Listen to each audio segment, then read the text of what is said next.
True peace, true peace. Happy holiday, peacemakers.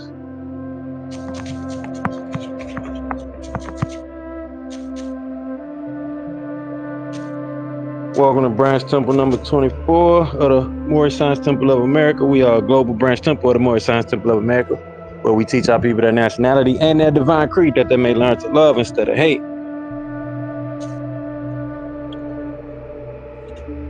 We're going to get started this week.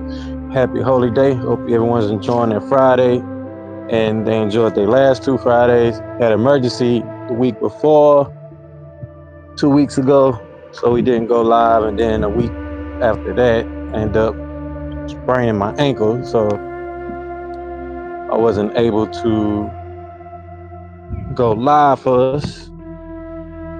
But nonetheless, we're going to kick off this week's Holy Day and kick off our new series of lectures and sermons that are coming. So we're going to jump right into it. First thing first, I want to give all honors to the Prophet, Noble Drew Ali. I want to give honors to the Divine Creator. I want to give honors to those that came before the Prophet. I want to give honors to those that came after the Prophet. I want to give honors to all those that will be here in participation and or listening from YouTube or anywhere else this might be posted. I want to give honors to all things indigenous and Moorish. And with that, we're going to jump right into our divine supplication and open us up for this week.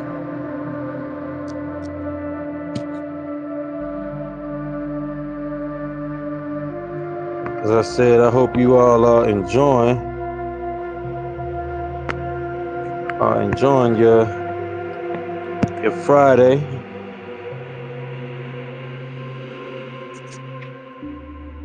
So y'all know how it go. We begin our prayers and thinking by using the O Heavenly One, the Most High, who is sustainer of all the worlds. We do accept the duty you have lain on us to clean up the filth made by the West and its non-submitting fools. O my sustainer, we beseech you to keep your hand over us to control the streams of the courses of our lives. Our sustainer, and if we do wrong, please show our divine blessings and forgiveness on us. You are the only one that can raise us true followers of the news bearers, and in thy name, we carry on.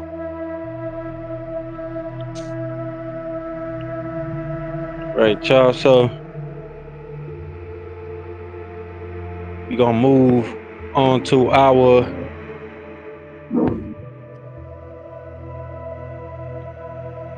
family guide and our 19 affirmations.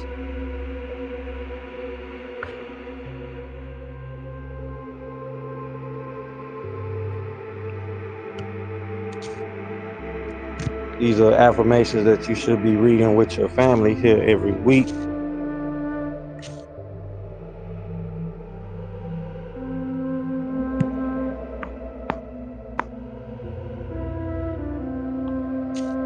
Most definitely with those that are closest to you or your family, either or.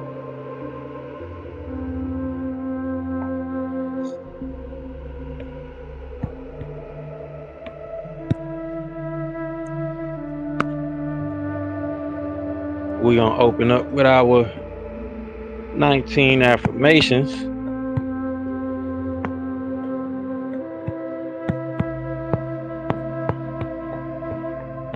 What we call the daily affirmation of loyalty of the children of the Elohim, and what we accept as fact.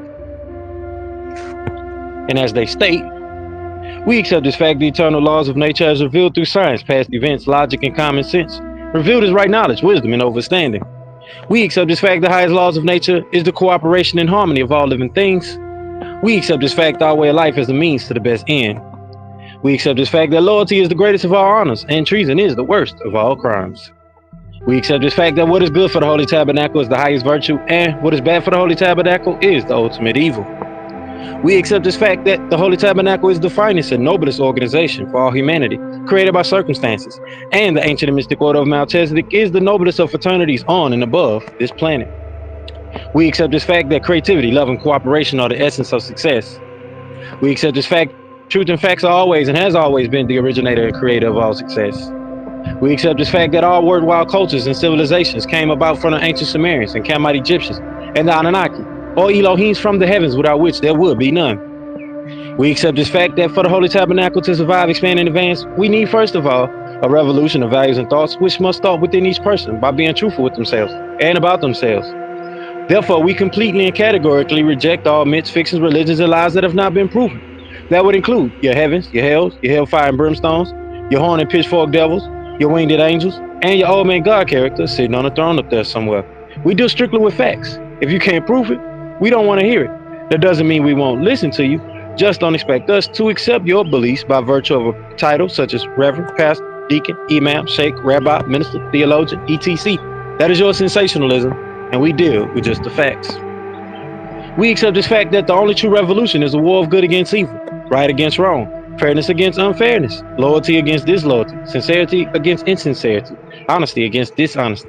And this war is fought within each person among the agreeable and disagreeable Elohims that make up your willpower. We accept this fact that the unity of our community and its success will only happen with cooperation, with all involved. We accept this fact that total unification of all humanity on the basis of truth, that is, accepting people and races for who and what they are, respecting their culture, their languages, and their beliefs, and expect the same. We accept this fact that the human race's biological or cultural heritage is now under attack by our own morals, our self-righteousness, our desire to control industry, and these things attack the very existence of humanity. We accept this fact that males as well as females are equal in all things and should be dealt with as partners in all matters. We accept this fact that no one race of people is better than the other. In fact, no one wins the race in racism. We accept this fact that communication between different people is the cure to the ignorance that breeds the disease hate. We accept this fact that a good and well-rounded education could prevent most of the ignorance that plagues the world. We accept this fact that the all is just that, the all. You can't take from the all, you can't add to the all.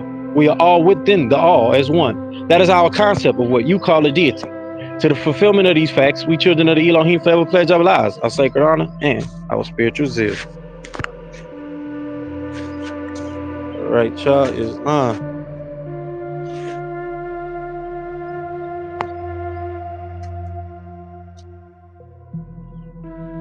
All right, so all rise. Y'all know how this go. Facing the east, feet at 45-degree angle. 2 fingers up, 5 fingers up.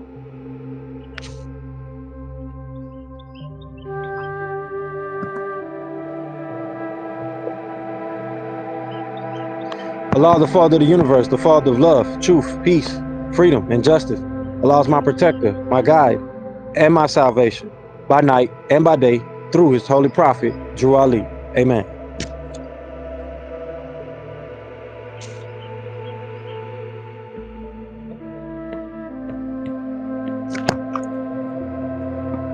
So every week we open up with our weekly reading of Holy Quran Circle 7. So we're going to jump into our weekly readings of chapter 25, 47, and 48. Chapter 25 is called the Holy Covenant, a Holy Covenant of the Asiatic Nation. And you all have available for you on my YouTube channel, our YouTube channel page, you all have available a audio version of the Holy Quran Circle 7 that you guys could listen to as well. That way those that want to listen to the Holy Quran Circle 7 and not have to worry about the issues that come with reading the physical copy, you can go ahead and take a listen. Go ahead and listen from our YouTube channel.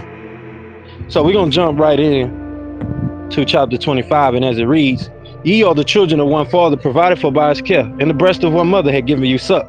That the bonds of affection therefore unite thee with thy brothers, that peace and happiness may dwell in thy father's house. And when ye separate in the world, remember the relation that bindeth you to love and unity, and prefer not a stranger before thy own blood. If thy brothers in adversity, assist him. If thy sisters in trouble, forsake her not. So shall the fortunes of thy father contribute to the support of his whole race, and his care be continued to you all in your love to each other. So, as we give the reminder here every week, chapter 25 is pretty much the precursor for all actions and intents and behaviors of Moorish people. This is the behavior standard, behavior norm that we as a Moorish people should understand. Because how we treat each other is what affects our mentality as a people.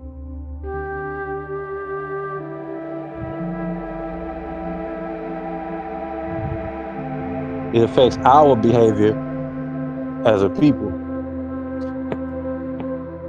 So we're going to jump right into chapter 47 and 48 for this week. Chapter 47 is called Egypt, the capital empire of the dominion of Africa. And as it reads, the inhabitants of Africa are the descendants of the ancient Canaanites from the land of Canaan. Old man Cush and his family are the first inhabitants of Africa who came from the land of Canaan. His father Ham and his family was second.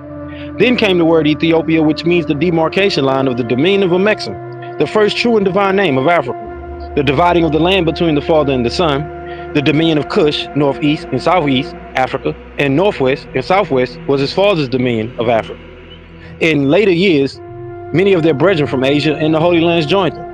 The Moabites from the land of Moab, who received permission from the pharaohs of Egypt to settle and inhabit northwest Africa. They were the founders and are the true possessors of the present Moroccan Empire, with their Canaanite, Hittite, and Amorite brethren who sojourned from the land of Canaan seeking new homes. Their dominion and habitation extended from northeast and southwest Africa across Great Atlantis, even unto the present North, South, and Central America, and also Mexico and the Atlantis Islands, before the great earthquake, which caused the Great Atlantic Ocean. The river Nile was dredged and made by the ancient pharaohs of Egypt in order to trade with the surrounding kingdoms. Also, the Niger River was dredged by the great pharaoh of Egypt in those ancient days for trade, and it extends eastward from the river Nile, westward across the Great Atlantic. It was used for trade and transportation. According to all true and divine records of the human race, there is no Negro, black, or colored race attached to the human family, because all the inhabitants of Africa were and are of the human race, descendants of the ancient Canaanite nation from the Holy Land of Canaan. What your ancient forefathers were, you are today without doubt a contradiction. There's no one who is able to change man from the descendant nature of his forefathers unless his power extends beyond the great universal creator Allah himself. These holy and divine laws are from the prophet, Noble Drew Ali, the founder of the Uniting of the Moorish Science Temple of America. These laws are to be strictly preserved by the members of all the temples of the Moorish Science Temple of America, that they will learn to open their meeting and guide it according to the principles of love, truth, peace, freedom, and justice. Every subordinate temple of the Grand Major Temple is to form under the covenant of love, truth, peace, freedom, and justice, and to create their own laws and customs in conjunction with the laws of the Holy Prophet and the Grand Temple. The Prophet Noble Drew Ali was sent by the great God Allah to warn all Asiatics of America to repent from their sinful ways before that great and awful day that is sure to come. The time has come when every nation must worship under its own vine and fig tree, and every tongue must confess its own. Through sin and disobedience, every nation is suffered slavery, due to the fact that they honored not the creed and principles of their forefathers.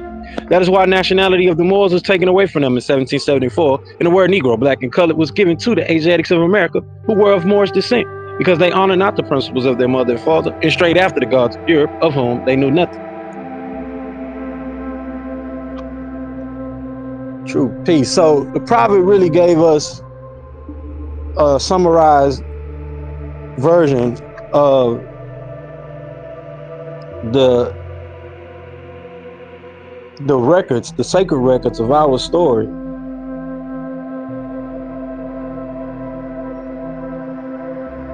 And there's many references that can be looked into, researched, read. And just recently, this past week, I uploaded a lot of I shared a lot of content in regards to our legend, inheritance, story, and other matters that have been documented by other scholars and authors throughout history. Not just in recent times, but going all the way back to the 1800s with possible reference points to information that goes all the way back to the 1700s. So if the Moors was documented to be around during this time, then it's not a far-fetched thing to have this conversation about who us as Moorish people are. It shouldn't be a foreign concept. So we're gonna jump right into chapter 48, called the End of Time and the Fulfilling of the Prophecies. And as it reads, the last prophet in these days is noble Ali, who was prepared divinely in due time by Allah to redeem man from their sinful ways, and to warn them of the great wrath which is sure to come upon the earth. John the Baptist was the forerunner of Jesus in those days, to warn and stir up the nation and prepare them to receive the divine creed which was to be taught by Jesus. In these modern days, there came a forerunner of Jesus who was divinely prepared by the great God Allah, and his name is Marcus Garvey, who did teach and warn the nations of the earth to prepare to meet the coming prophet, who was to bring the true and divine creed of Islam. And his name is Noble Ali, who was prepared and sent to this earth by Allah to teach the old time religion and the everlasting gospel to the sons of men, that every nation shall and must worship under their own vine and fig tree, and return to their own and be one with their Father God Allah. The Moorish Science Temple of America is a lawfully chartered and incorporated organization.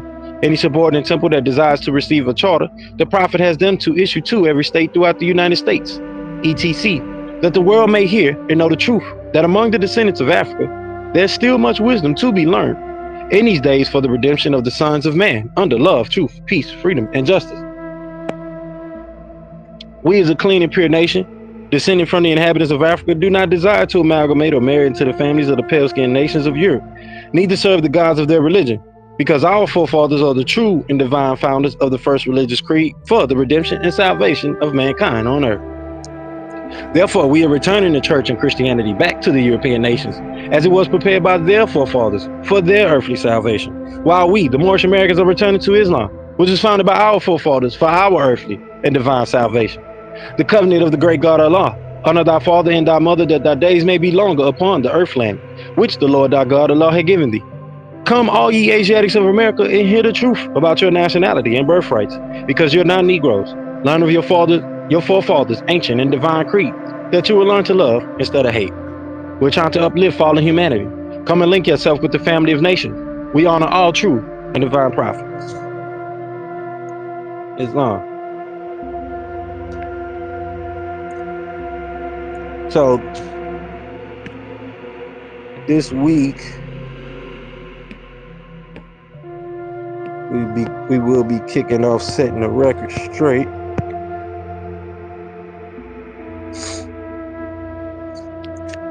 But we will most definitely be opening up the gateway, because in this day and time, the information is out there. It's really out there for people. There's really no more excuses at this point in time, for why you don't have access to the knowledge. So we're gonna jump right into our setting the record straight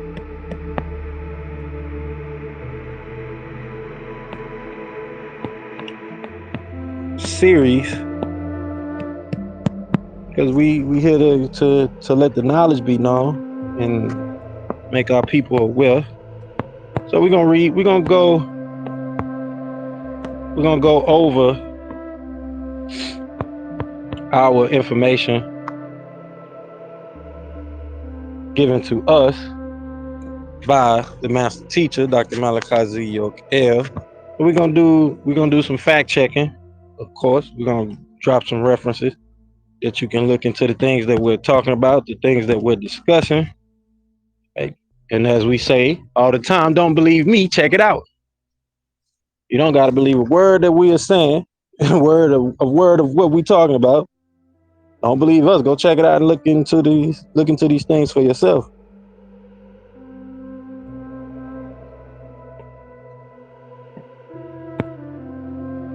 So we're gonna be pulling information from our sacred records,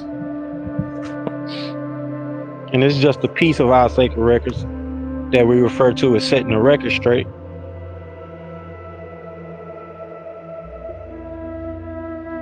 So first thing first, we want to let it be known from Proverbs 11:13, a talebearer revealeth secrets, but he that is of a faithful spirit concealeth the matter. So if spirit, the ancestors, feel like you need to hush, it's not the proper time, a good time, the right time, or the best way to say it. You need to learn how to hush. Especially with us as a people. That's what holds us back as a people. We have failed to organize, and there's many leaders that have touched on this, that came and let it be known that we're destroyed for a lack of knowledge, and specifically the lack of organizational knowledge, being organized, being prepared, understanding the bigger picture. King being the king and queen of petty is only going to get us back petty results when it comes to things that come with being organized. I was watching a podcast this week, and one of the brothers was referring to saying that it's even documented that we can't even organize, we can't even come together for organized crime.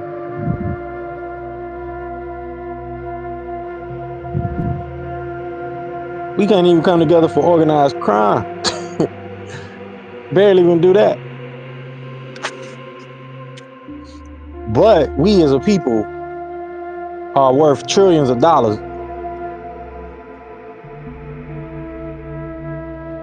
Our black mafias and gangs and other organizations worth millions. Now imagine we ciphering that energy and putting that into kingdom building. But kingdom building comes with confidence building first. Building the confidence in a team, in an organization to work together. We are the influencers of the world. We see that.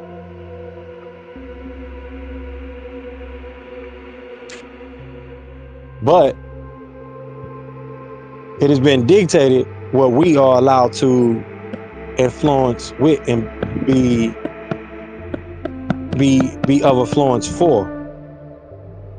So this definitely has to be something that we look at as a people as a whole and look toward changing.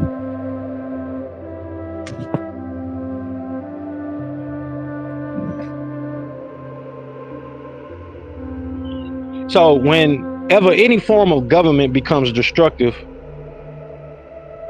of these ends, it is the right of the people to alter or abolish it and to institute new government, laying its foundation on such principles and organizing its power in such form as to them shall seem most likely to affect their safety and happiness.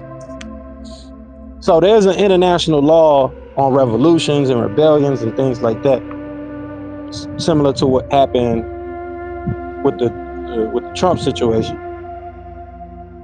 And they try to blame everything on Mr. Trump there. But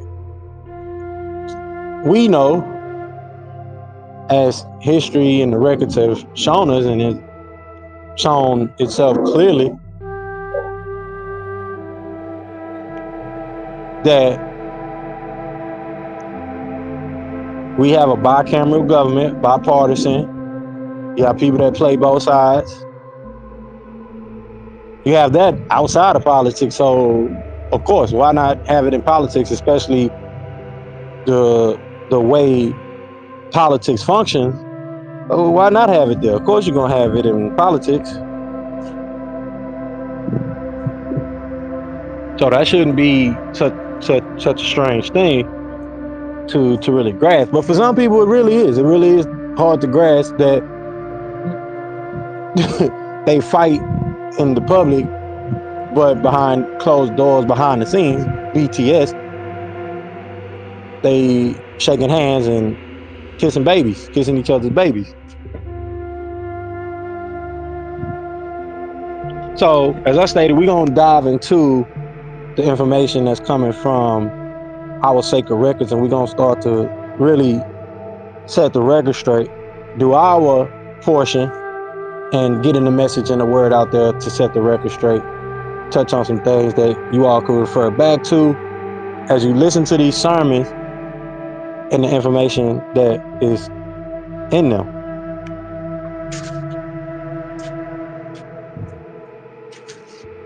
And what we will be providing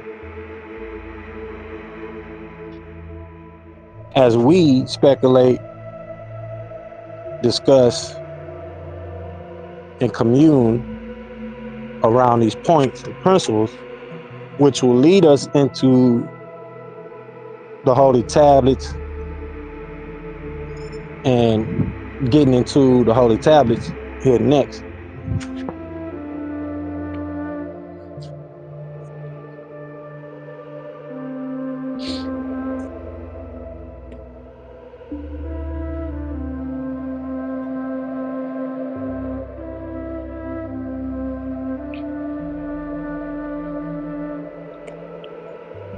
So we know that the conversation about nationality, sovereignty, your inalienable rights, your inalienable rights, reparations, charters, acknowledgement or recognition, reclaiming who we are. This is the topic,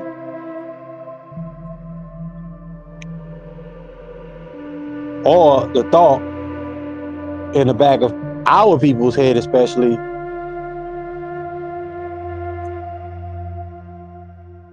Not only when we look at things from the overview of history, but our everyday society. Our everyday society. There was a movie that was just recently put out called The American Society of Magical Black People. And you all should check out that movie if you haven't. It's definitely a good movie to look into because it makes a lot of great points. A lot of great points. And it really gets into the issue that we have between the house side and the field side. The house, the Negritos of the house, the Negritos of the field, right? It gets into that dynamic. And it really does make some great points in the movie.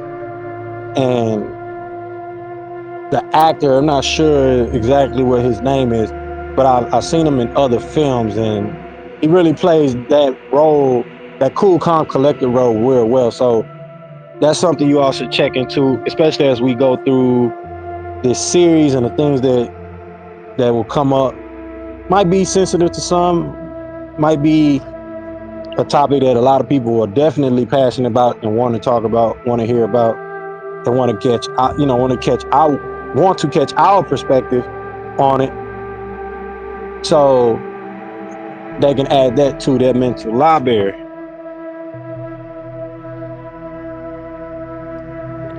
So these records that we're gonna be pulling the information from is things that you all should know. As I said, these are things you can put into your mental library.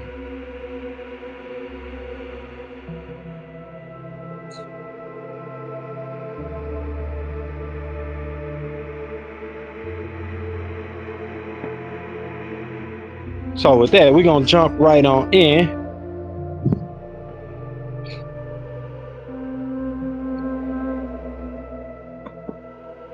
And with that, we're gonna explain why we call the portion of these sacred records that we're pulling from let's set the record straight, setting the record straight. And that's because there's been many records, stories, fables, tales, just information that's downright lies or misinformation about us as a people. So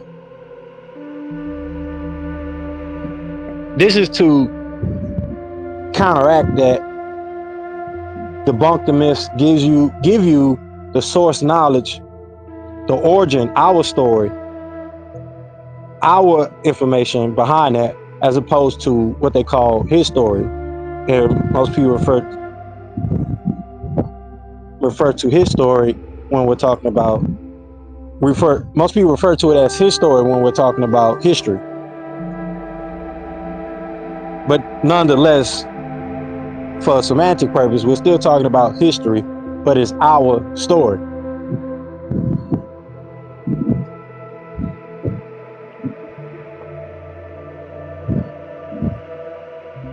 So we've all heard of the many stories on where we come from, and as we know, that was just that. They were just stories. So here you'll find us taking the time to gather, to get the facts, set the record straight. And many of our people won't do that. As I've talked about here many times, a lot of our people get caught up in other rabbit holes or the foxholes of knowledge that take them way off the point of the main topic, that end up becoming a matter for us as a community, us as an organism of people. Nationality, sovereignty, reparations, restitution, all that good stuff, right?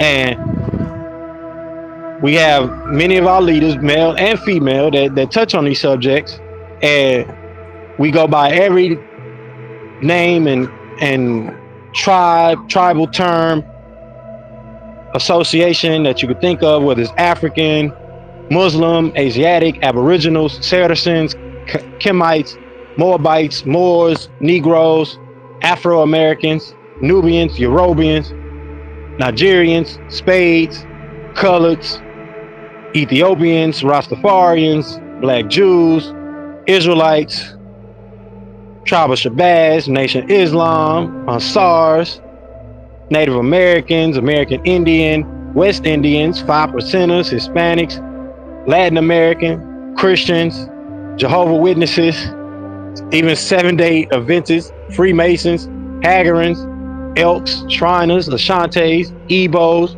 Caribbeans, Puerto Ricans, English, American, Ishmaelite, and the list, it just goes on and on and on.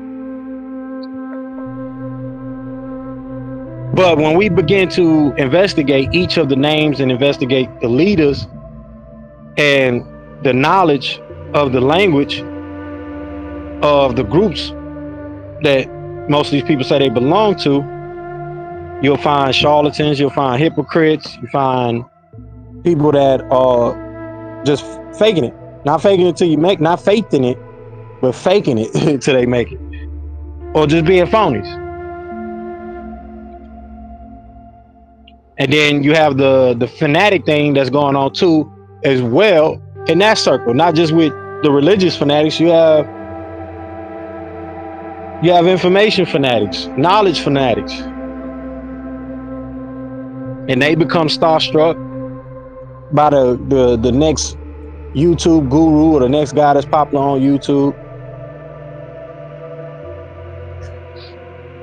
And for that person, it's just about them being in front of a large crowd, being in front of an audience. It has nothing to do with actually fighting for reparations, establishing sovereignty, nationality for us as a people, or some form and some type of restitution, reparations, right? So what we refer to this is the look important syndrome. They want to look important. And we know we don't need that. We need the facts. We need our leaders, our adepts of the Moorish Science Temple of America doing their research and to back up everything we say with documentation, not just words that sound good or the rhetoric and the things that have come along in the temple. Because once you start to really step outside the rhetoric of what you find from a lot of members in the Divine and National Movement or the Moorish Science Temple of America, you'll start to see the real importance, not just of the Divine and National Movement, but the temples themselves and why they're important and why you need people with integrity, honesty, those agreeable qualities to be leading in the temples.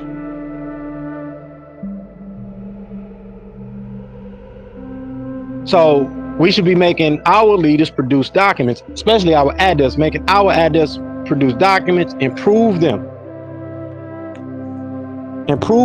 This is going to help when we do things to push toward political maneuvers and legal and social and other things like that, but more so politics, because politics is where you change the law. Is where you affect and have an effect on the law.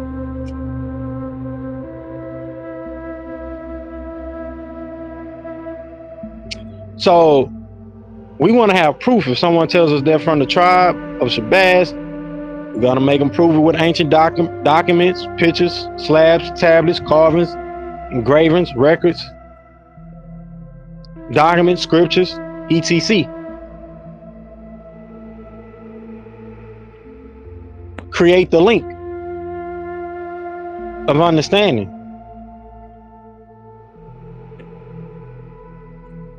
And this is where, as it states, the prophets say, you can have your own temples with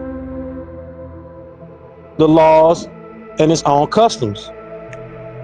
So this is where these customs come in. This is where these preferences of each temple jurisdiction comes in, or standards, etc. Because you can prove the tribe and prove the I am this and I am that with the record. So when one tribe or temple decides to operate and function this way under these customs in conjunction with the holy laws of the prophet, you'll have a way smoother functioning movement. And what we're talking about, especially with sovereignty, you'll have a clear understanding that we are a sovereign theocratic form of government structure. When you read anything about the temples and going back to the temple, those were the city halls in the past. This was the center of the society, of the community. And for some of our Moorish brothers and sisters out there, indigenous brothers and sisters out there that don't understand that particular point, is way off the marker. Now I know we have a lot of older grand sheiks and older elders that have got caught up into other movements outside of the divine and national movements, right? We know that, But if we stick into the point, what we're talking about has nothing to do with those actual movements. We're talking about getting into actual practical knowledge.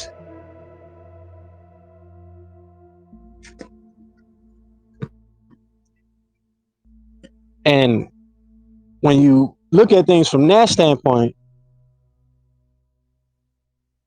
you won't get caught up in what's being conveyed in these other movements, especially when it starts to go against the customs and the principles of your own divine and national movement. Something that has been set up already and has already have shown that it works. It already has shown that it works, especially for those coming from a Nubian background or a Wusabat, etc, whatever. It has shown that it has worked, because or else you wouldn't have even the master teacher, Dr. H.I.M, pulling and doing an excerpt called Setting the Record Straight from the Sacred Records of the Moors, from us as Moorish people, because we want to set the record straight about all the knowledge that's out there that concerns us as a Moorish people. And the more of us that reiterate the record being set straight, the more of us get into educating ourselves, educating our people, making it cool again to have the knowledge, to have the wisdom. Because now we see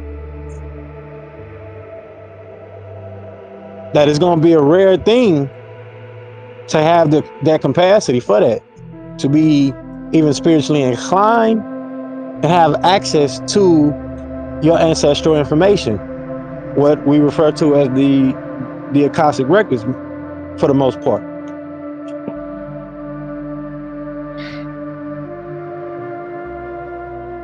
So we find in most cases that a lot of people do not produce these documents, these records, and the knowledge that comes with saying they are who they say they are.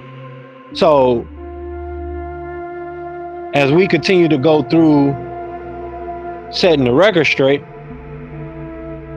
we're going to be getting into the facts about our place on this earth and even beyond, in the stars. We're going to get into it. We're going to get into the origins of our story, where we come from as a people.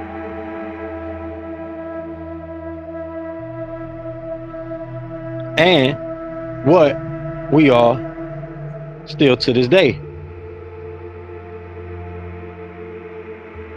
We're going to get into the origin of the Moors, the Islamic involvement, which includes the Olmecs and different Native American tribes. And one in particular, most of you all are familiar with and should be aware of, is the Washita tribe.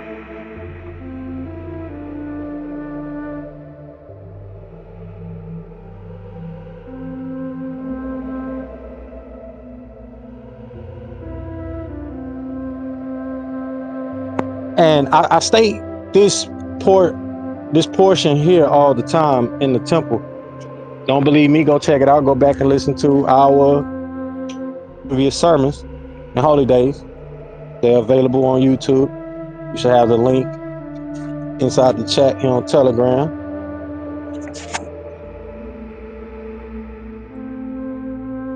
But it states, and on the record, for the record, that I'm always talking about the slave trade, the desert Arab, and how they perverted the religion, tradition, and culture of Abraham and created the version of Islam that we see today, the modern Orthodox version of Islam we see today, that we refer to as Mohammedanism. And this is coming from our ancient sacred societies, because we know that Yahshua was a part of the sacred order. And a lot of Moors, our people especially, do not acknowledge that reference point. Don't even acknowledge that the Messiah was a part of what we call the AC or adapt chambers. The chambers. He was a part of the chambers. He was a part of the sacred order that's within the temple. And you have your different sacred orders and sacred societies that are within the temples. But the one that Yahshua is a part of is going all the way back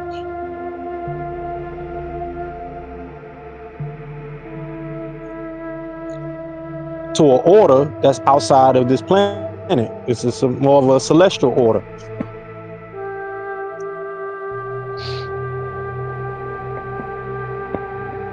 This is more of a celestial order that we're talking about here.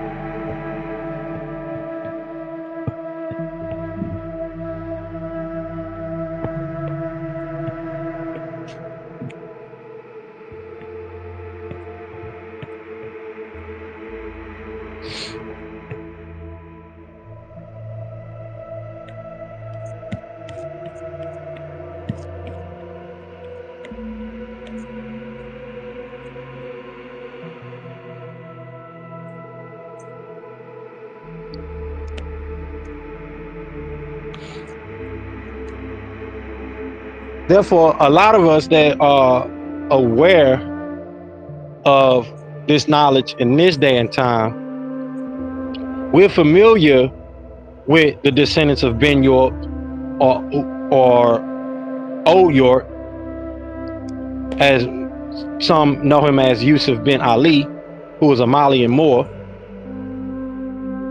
as well as a Seminole and Yamasee Native American.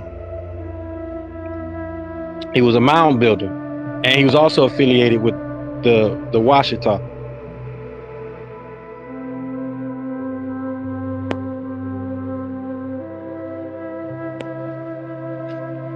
And you have another order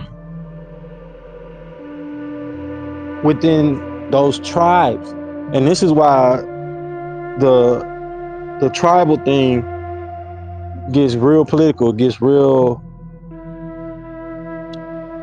chaotic,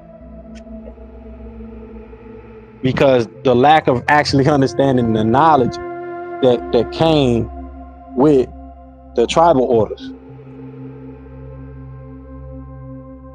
So a lot of our people that consider themselves to be American Indians, and it's a trend now to say, listen to grandma. But when you have the people that are telling you to listen to grandma, not listening to grandma, it gets kind of hard to understand that there's things that are deeper than the surface knowledge that a lot of people really look into, and they choose to ignore the fact that the knowledge that is being conveyed to you about who you are, it comes with histories, it comes with sacred records, it comes with culturalisms. Not just the surface things that you can point out on the surface that some of us still carry on today as a people, but the things that are sometime over people's head, the things that you can't see because you don't have the functioning mental capacity or spiritual capacity to see them and really connect the dots. So you find a lot of Bible thumping and bashing and internal diaspora wars between indigenous peoples, especially here in America, not knowing that a lot of these different tribes protected knowledge and secrets that went way back even before them, and of other tribes and other families within those tribes. We had a sacred order. And as I read the scripture, the verse from Proverbs earlier, it aligns exactly with what we're stating right now. As we know, mom's the word. We know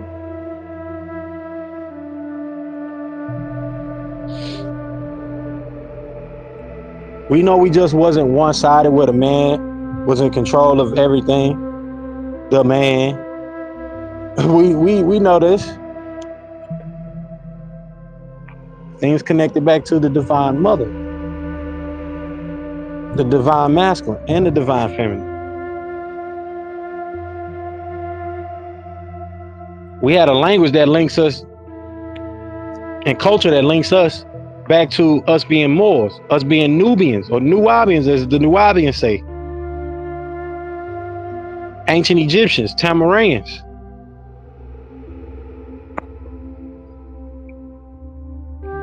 Sudanese.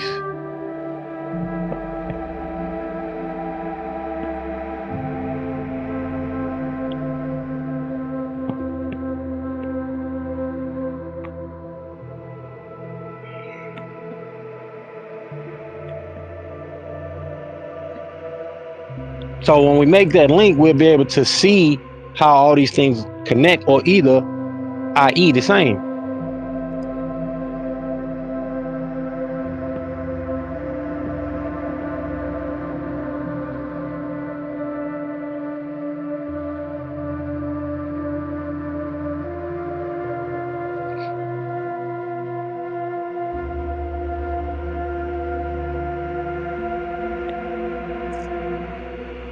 So we have a lot of fighting between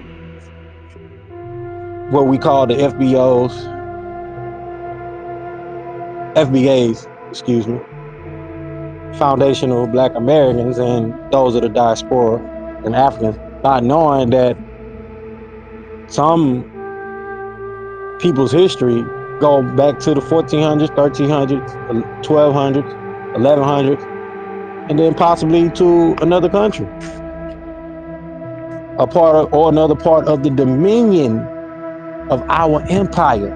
If we take it even that further back, because our genes go back hundreds of thousands of years, if not millions of years, you can trace the gene back.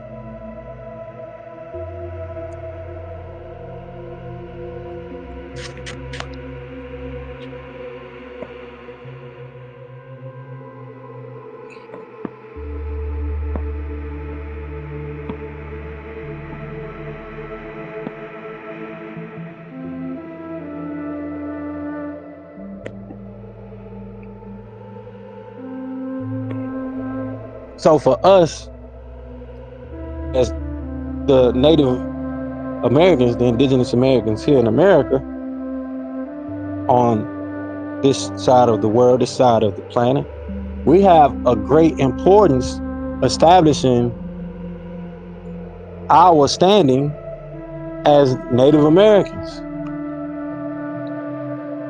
informing our people on why we say the word more has more legal standing and lawful standing than anything else, and why we give the knowledge behind it. That you were referred to as Moorish people before you was called Indians or Indios. This is documented, is referenced all over the place.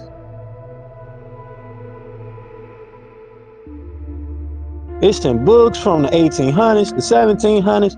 It's ridiculous.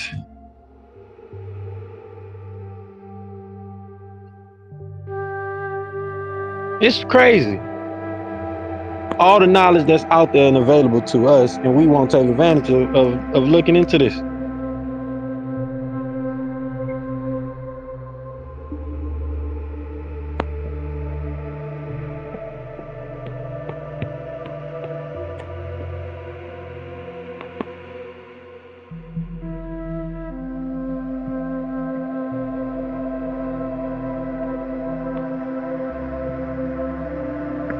You have one reference point from the book Lewis and Clark by Robert G. Ferris on page 56. It states, accompanying Clark from Clarksville was his servant York, a black man of exceptional size and strength who had served the family as a slave since birth, and also had his father, Old York, and his mother.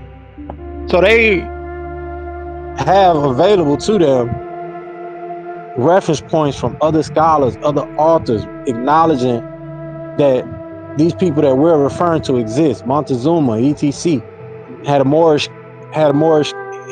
headdress. These things are there.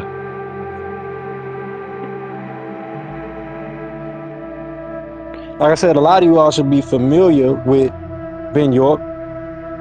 So that's one of the first things that we're going to get into here is who is Ben York, which his given name is Ben York, and he's the son of Yusuf bin Ali, who is also called Abdullah ibn Ali, born 1756 through 1861 AD.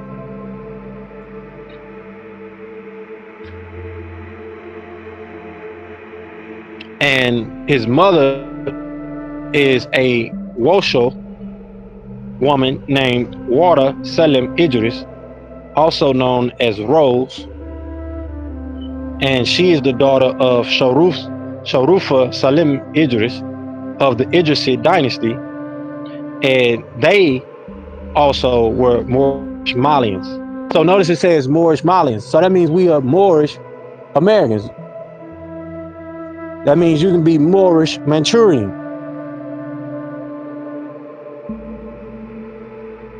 And it should start to catch on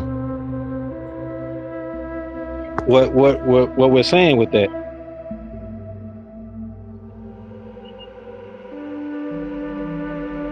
So the reason why we're getting into this is because those particular reference points in regards to the people that we're talking about, it gives you that history on how we had the connection between not just Islam and the Islamic portions that are involved in this, but how you have Moorish people, Moorish Malians, who came here to America from Africa. They were navigators, and they rode on what is widely known as the African tide or currents. And this gets into the dynasty that the Prophet Noble Drew Ali is referring to when he's talking about the present day rulers of Morocco that's coming out of the Idrisid dynasty. They are the first Arab, black Arab or Moorish Arab rulers of Morocco as an empire. What was Morocco called before Morocco? We have to pull out the maps. We'll pull out the maps and get into that.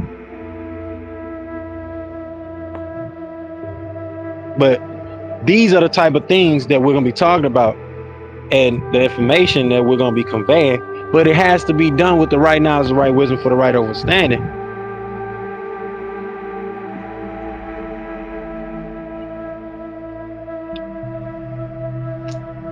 So this gets into a bit about who the Idrisid dynasty were. Like I said, we'll be looking into what Morocco was called before it was called Morocco, because as you continue to go further back, you start to get back into those biblical times. And with that, you find that the Idrisid dynasty is the descendants of Belal, son of Rabba and Hamama, who are Ethiopian Moors that were born in 551 through 641 AD. So this is Common Era.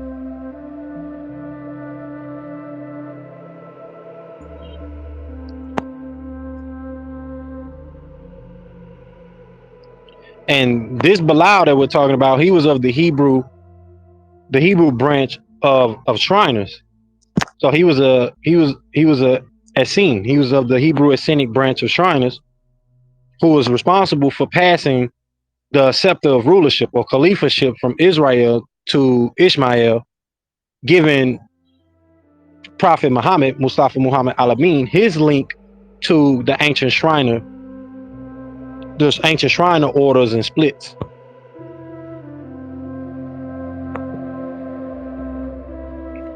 And you still have branches that continued on through the south of America, South America, on into North Africa.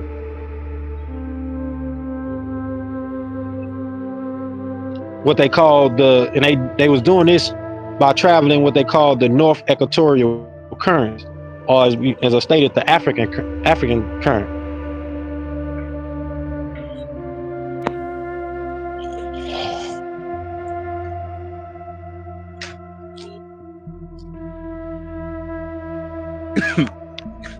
So this takes our people into Venezuela and those more southern countries in the continent of America, from Senegal, Gambia, and those areas of Africa.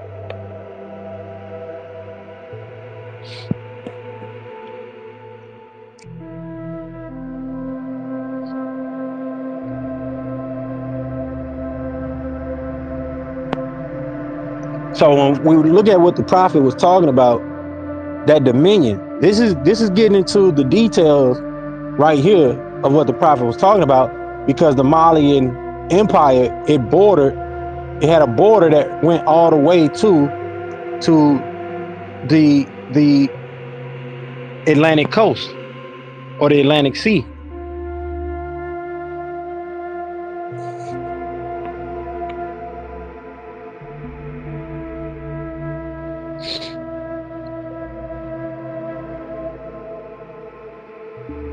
So our people, they would leave from the Senegal River into Atlantic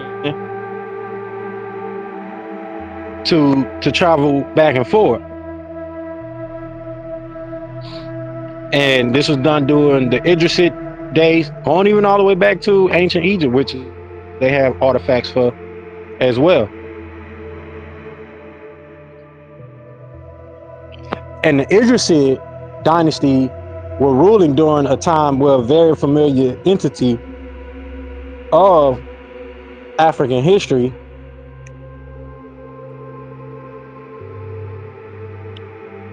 was alive. Many of you all should be familiar with Abu Bakr, Abu Bakr,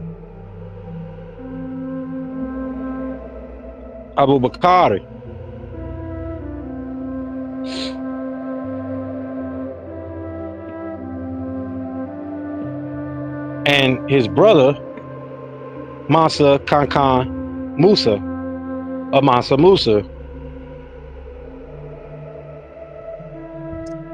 one of the world's most wealthiest man, as he's referred to.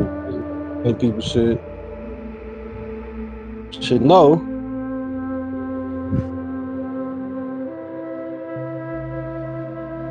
But really don't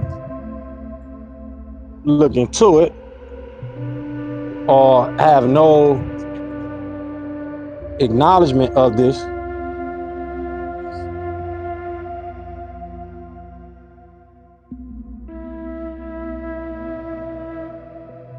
especially in our schools. There's no acknowledgement of this to the children about the wealth and economic prosperity and achievements that we had as indigenous peoples. For the most part, a lot of it is just stating that, hey, they're savages. They were savages.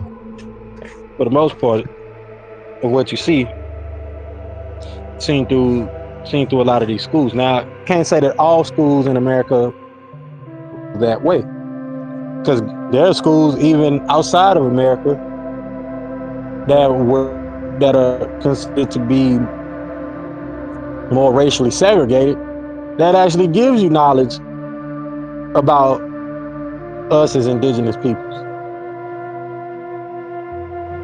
Now, when we talk about things that happen in Africa, a lot of that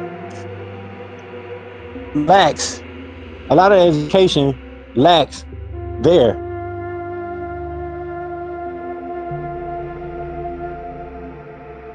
A lot of the education lacks there. And then there's a separation and a gap in the languages between us members of the diaspora and our tribal people on the motherland, and conveying the knowledge and being able to put the two together through the language, through the linguistics. So that way we can understand what's being conveyed when those sacred records, tribal stories, tribal history, tribal knowledge is being orientated to our people. So you can really connect the dots. But there's a gap in getting that knowledge and making those connections, or even traveling and really talking to the different elders of these different tribes and villages. Now, some of our people have knowledge is definitely out there. Especially throughout my years over time, I looked and researched and watched and studied many videos of many content creators and influencers and researchers getting off their butt, going doing the work, traveling over to Africa, connecting with the elders there, different countries in Africa, as well as other places across the world, such as India, Europe, Asia, Brazil. And I know it's a thing for more people to want to get in the code, but we got to look into Antarctica as well. A dead given is we got to get into to Antarctica as well.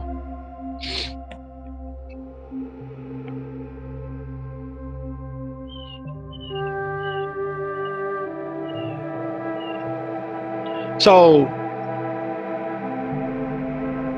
Ben York is related to these Malian Moors that are related to Mansa Musa. Ben York is of this Idrisid dynasty that had spread of the Islamic culture from Africa to all the way over here in America. And Abu Bakr was looking to connect with his brother because of this, because he wanted to a place that was so engulfed in the poison of the perversions of Islam and the Abrahamic faith, and he was tired of being separated from his brother. So he shot out of Mali looking for his brother. to get away from what people would consider today the Orthodox version of Islam.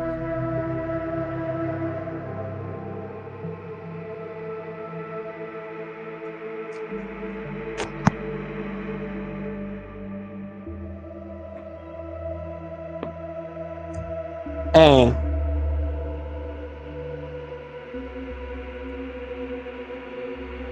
this is why I mention all the time about ancient and divine creed of Islamicism.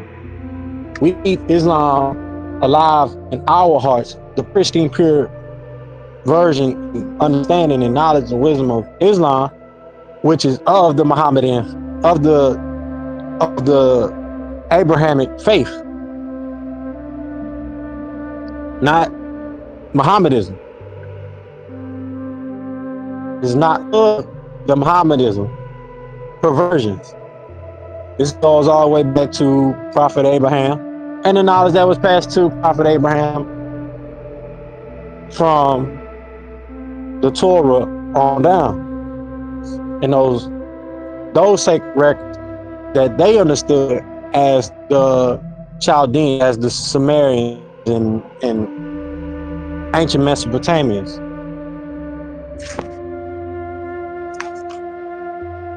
And this knowledge is passed down through the tribe which has those orders.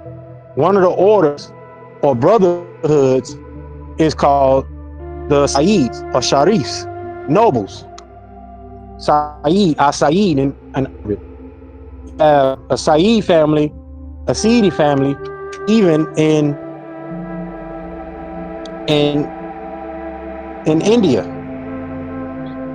You have Moorish Sidis still to this day, remnants of them in India.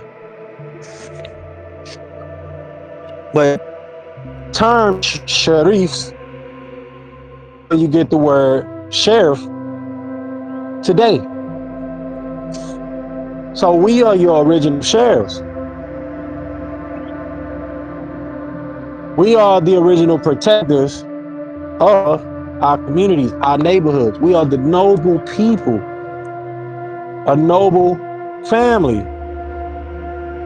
of the entire Alabate, what they would call or refer to as the Holy Family. So this Ishid dynasty held power in Morocco from 1789 AD to 926 AD, and it was succeeded by the dynasties that were both Red Arab and Red Berber.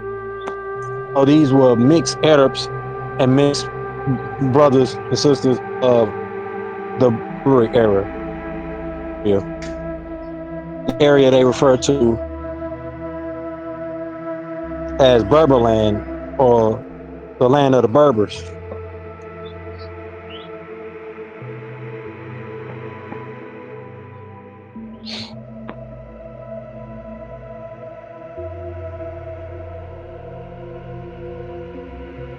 So there's much knowledge looking into how the planet functions itself. I mentioned this before in another sermon about looking into the science of the tectonics, the currents on the planet, or tides, the way the water moves to and fro on the planet. When you look into these things, they give you a lot of knowledge about history or the sacred records.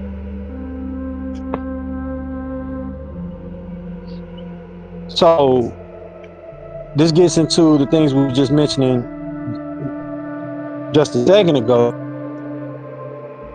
But there's records of us traveling those tides and currents before what they were calling sails, to be sailing the ocean. We were navigating the ocean. Is the Pacific Ocean or the Atlantic Ocean? You got two currents that run into America from Africa. You got the Gwinnett Current and you got the Canary Current. The the Gwinnett Current, it flows from east from the east to the Gwinnett coast, and it cycles out to the sea, where it ended up joining the south equator, the south equatorial currents that's there. And the Canary Current, that flows southward along the coast of Africa. And it takes you to Cape Verde or Cape Blanc. And that depends on which season that we're in. So we got into these things as navigators, as travelers. So we were traveling men and women already. We were journeying men and women already. There was a sacred order of things going on already.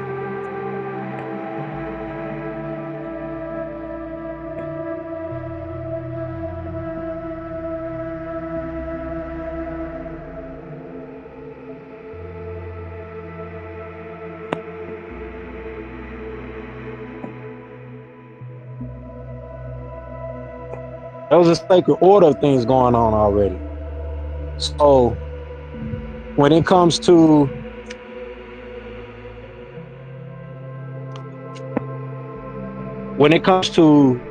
this Idrisi dynasty and the other dynasties that came before that, we knew how the nation built. We knew how to come together, create a brotherhood, and a sorority of spiritual orders, and build. It was mound builders, civilization builders.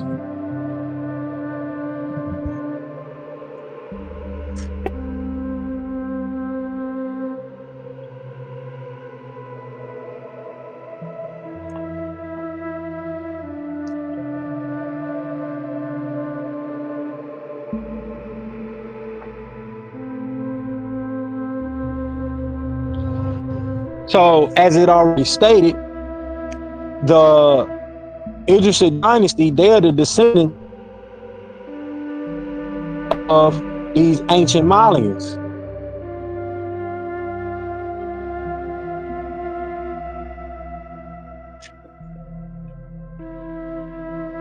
From these ancient Ethiopian people who was Bilal, born in 555 AD and passed in 641 AD, and he was a companion of the Prophet Muhammad.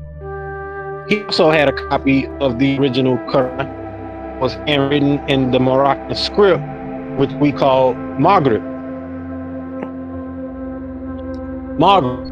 So the script that we're talking about, the Maghrib, right, we're referring to, that's also going to be of major importance, especially when we're getting into the language that we speak today.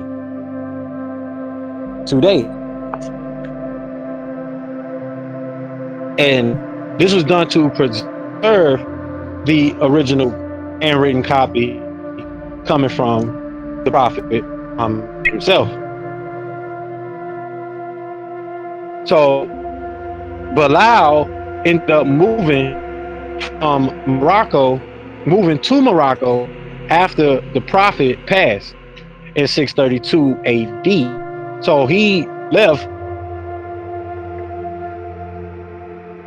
Arabia and moved to Morocco.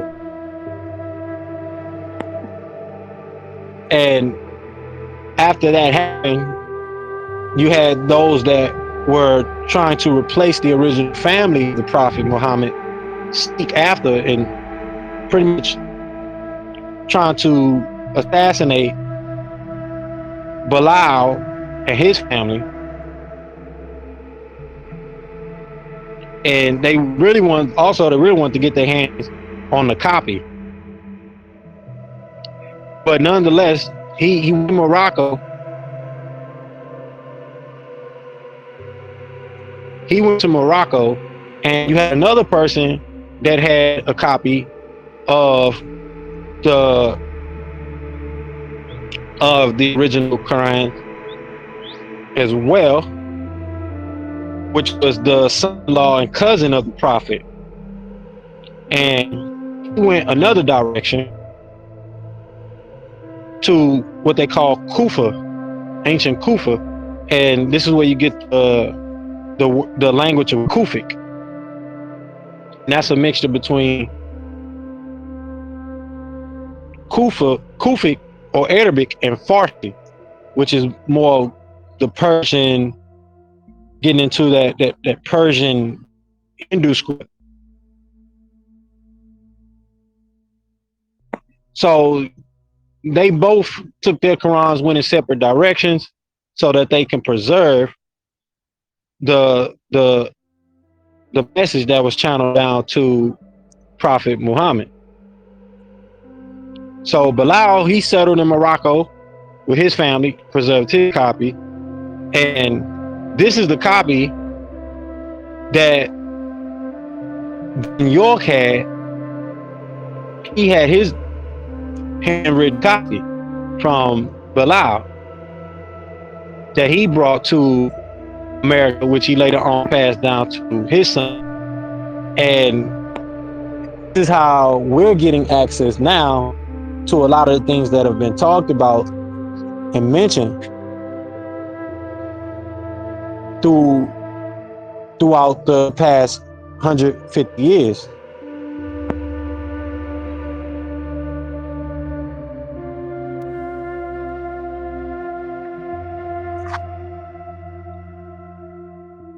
So the Idrisid dynasty also expanded into Mauritania, well, not just Morocco.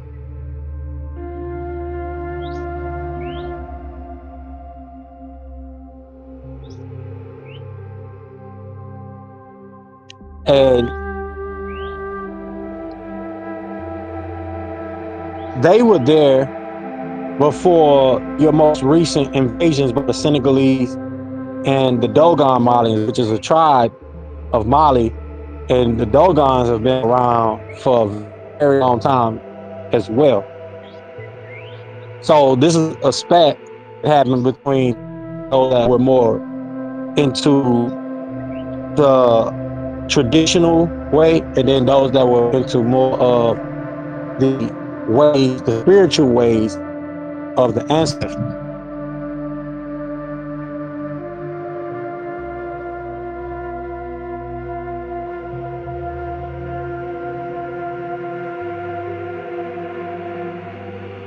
So this is where you get your early navigators, your early Moorish navigators, from the Dogon tribe. They're from the Dogon tribe from Mali, and this is where you get Mansa Musa, as well as Al Bukhari, who are half brothers. They had the same father but different mother. And Mansa Musa, he left the perversions of Islam, and he came into America in the 1311 AD to be exact. And he mixed in with the Washita tribe, and they together were all a part of the Olmecs or Elmocs that were here in America during the time. And as I stated, they all are originally was considered to be Ethiopian.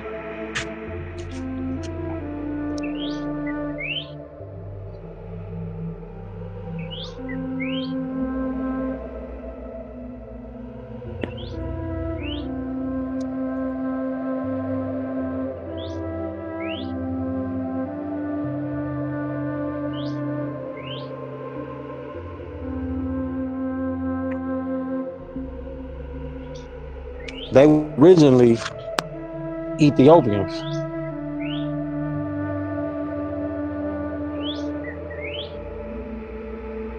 And so the Olmecs themselves as well were travelers from Nubia, ancient Ethiopia, ancient Egypt.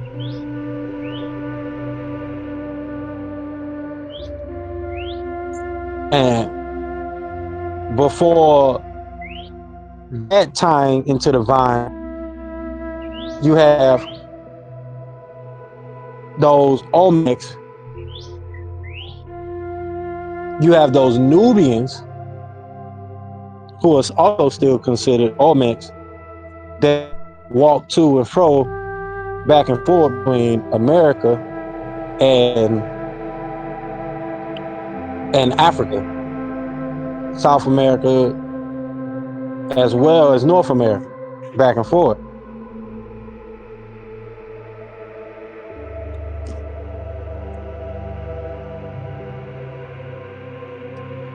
Those are the ancient Oxamites that we refer to as the sacred order of the natural ethereal order, or what we call also the new Ethiopian order.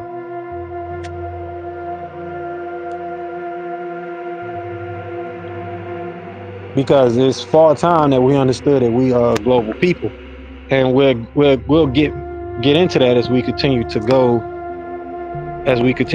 through the records.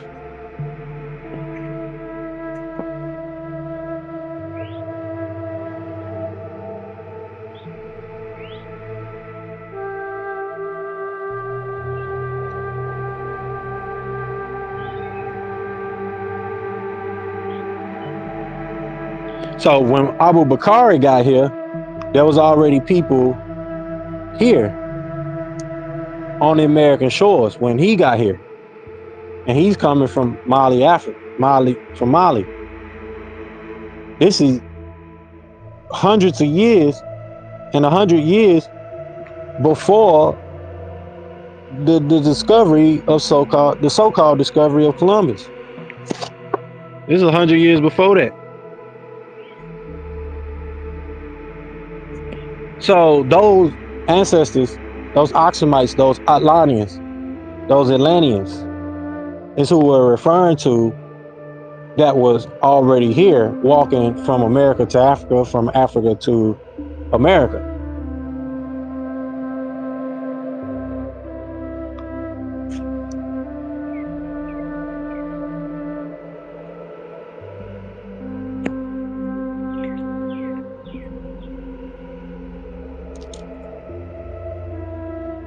So we was here as Oxamite people. And if we understand that Islam is a compilation of Semitic languages and tribal languages, then it'll be real clear to understand that when we refer to ourselves as the Amexem people, this is the language coming from actual ancient Ethiopia itself. Even if you include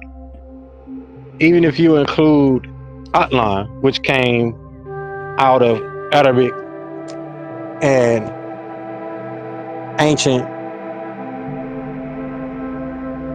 Semitic language as well, going back into Hebrew. So you definitely can find dialogue and records of ancient America.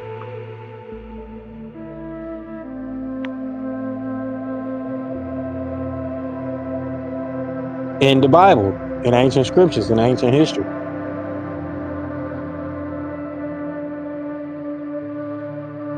But we still have to keep discernment as well, because you may be speaking about one side of the planet, and that information could be about the whole other side or a whole nother continent. Some of it could be just a mistaken reference. Either or.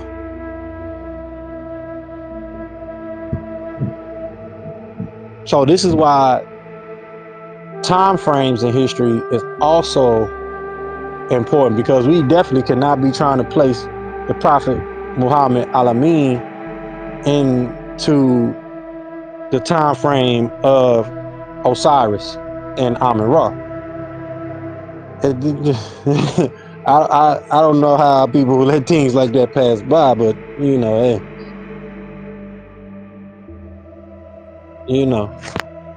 these things these things just happen like that.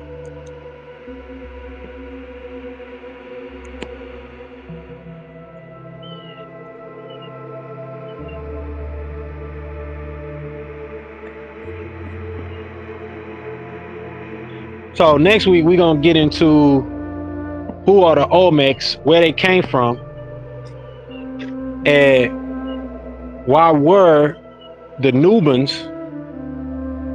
who became the Nubans, why were they called Olmecs? We're gonna get into that. So we're gonna end off our sermon with that. Islam, true peace. We're gonna jump into our next segment here for current events this week. So I'm gonna do a quick room reset, space reset the space, and we're gonna dive right on in to what's current. So true peace. Welcome to branch temple number 24 of the Moorish Science Temple of America. We are a global branch temple of the Moorish Science Temple of America, where we teach our people their nationality and their divine creed. This is branch temple number 24 of the Moorish Science Temple of America. Come link yourself with us here every Friday on Telegram, where we do our live sermon video chat here every week. We come together to congregate, fellowship, and have a conference in form of the gods. Of the gods. It's in your scriptures. No matter how you try to twist it, turn it, flip it upside down, this stuff is in your Bibles. It's there. But nonetheless, we're gonna open up the floor with current events. True peace, brother Jonathan. I see you. True peace. Happy holiday, Noble. Hope you are enjoying your Friday. And we're gonna right here, but I'm here. Peace. Islam. So we're gonna jump right into these current events this week. So we still, first thing first, I want to acknowledge that we are still having issues with the school system. So we're gonna be having a more of a quicker stop than we usually do on Holy Day until we can get that situation fixed or see what's actually going on with that. I've reached out to the tech people, and I still haven't heard back from them yet. So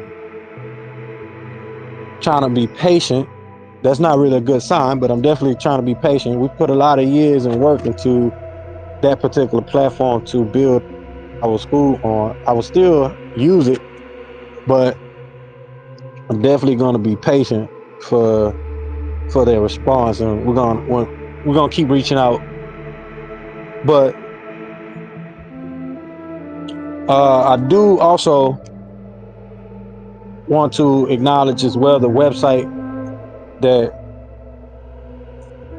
we will be rebranding. We're still, I think I have a name that we're gonna use, but as I said, I want to make sure that we start to see some growth on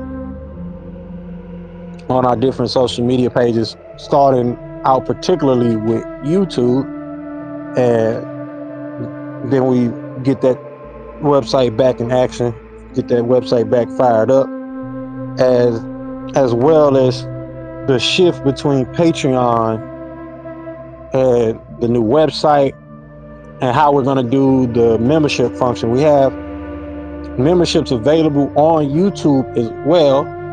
So what I'm thinking is we do live streaming on YouTube, invite people to participate with us on live stream videos, and it'll only be available to the actual members there. I think that'll be something that we can put into the works as well to bring in revenue and help us achieve our goals.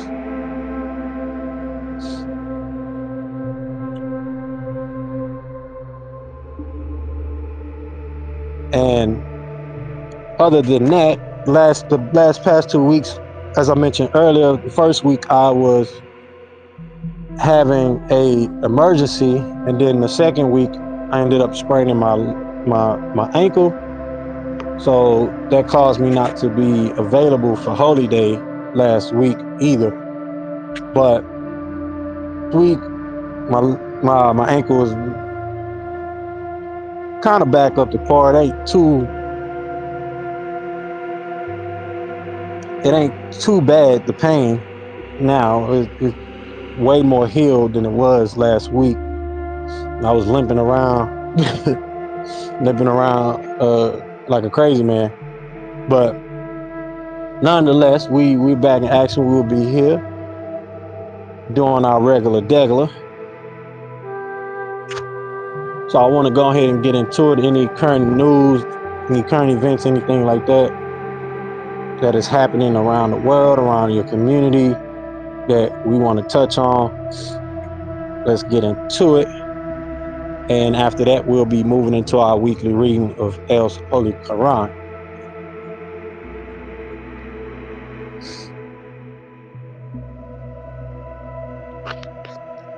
Yeah, there's there's a couple topics that have been on my mind and kind of current in my sphere. I do hope you are feeling better. That's harsh when you get hurt like that, sprained ankle. I know about those. Well, I'm Got that ice on it. I ain't even do that. I be scared of the ice for some reason. I ain't even do that. Like the hot cold therapy just to get the swelling down if it gets bad once in a while. Well, I know that I works. don't do the stakes though. I know some people do the stakes. I don't do the stakes. That kind of trips me up. The sticks. Yeah. Like once I sprained my wrist once, like not once, once before. But I sprained my wrist plenty of times. But just recently, I sprained my wrist, and I put a wrap on. They have the little wrap, the medical wrap thing you put Yeah. on your body. I had that. I used that before, and I was like, I couldn't even go to sleep. So I didn't even want to wrap my ankle this time. I didn't want to do nothing to it. I just wanted to let the pain that was there be there. I'm like, I ain't gonna put my ankle in more pain just so it could heal quicker, you know. And this time, the pain lasted a little bit longer.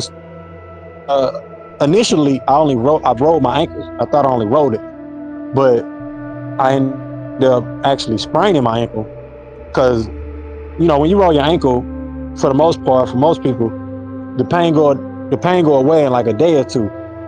But for the pain to last the whole week, I'm like, yeah, I had to definitely sprain my ankle, and I still feel it right now as I'm standing now.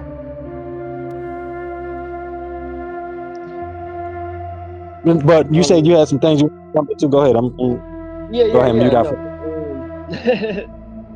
No. Well, I mean, that's actually even part of it, like self-care, and the advances of technology and the ability. They got those tapes out there now too, and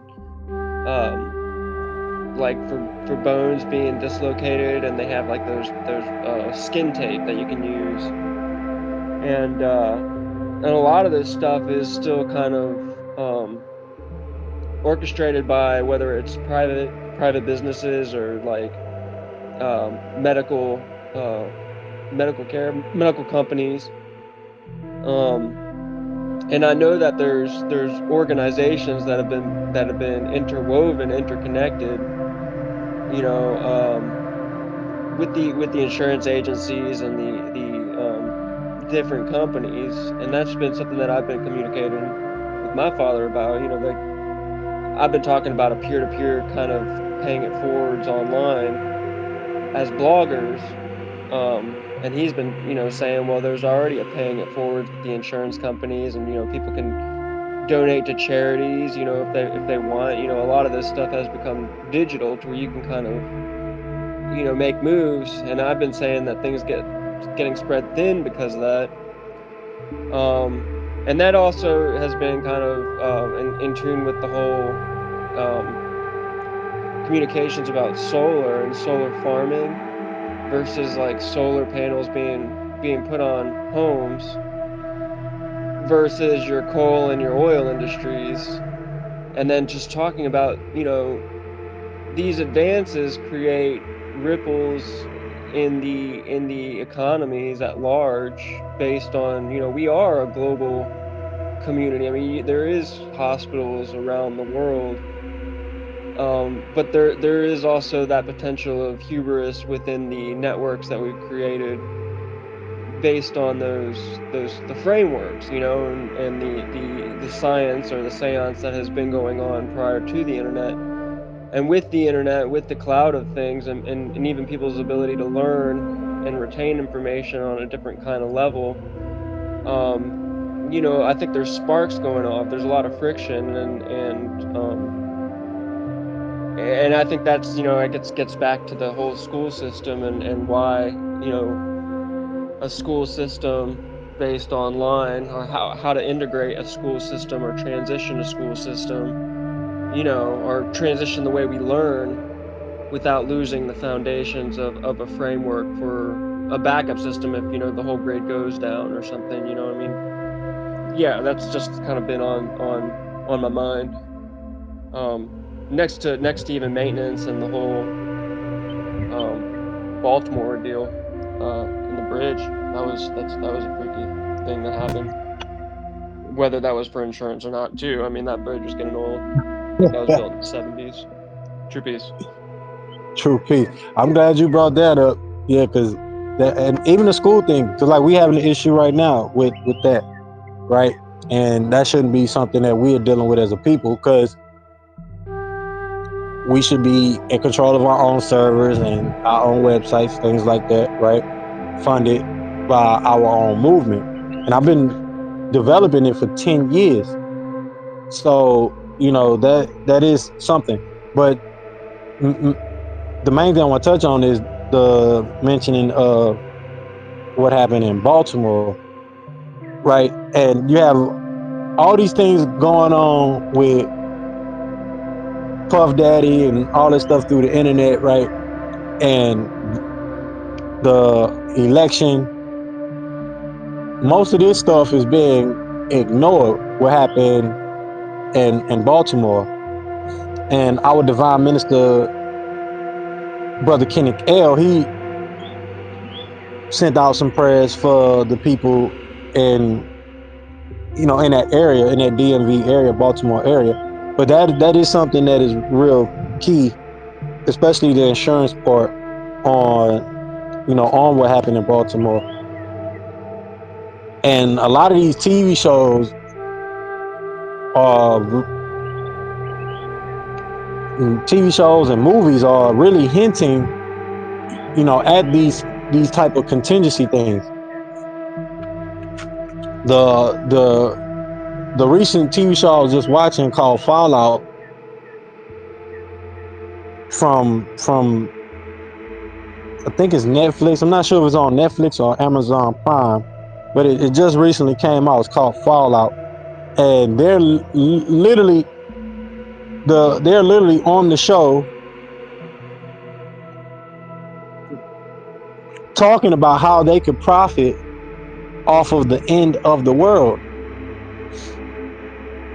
And so these type of incidents that happen, like what happened in Baltimore, right? We know is bigger things behind them. It's just not the surface information that, you know, that we're being given as the so-called commoners or regular people, we know that there's other things behind them. Especially when you have Obama and his wife coming together to make an apocalyptic type movie, and it's just all over the media, is all over Hollywood. So, and you see these type events, especially like with the whole Diddy Puff Daddy situation or the Diddy situation. Now, the news now the news is not talking about the things that people on social media is mentioning, because they all on him for other craziness, which is the total opposite of what he's actually in trouble for. But the the thought is that since he has someone like the feds coming after him, this is bigger than some, and Homeland Security, a lot of other people that's tied up into his case. This is something that's bigger than what most people are letting on to be.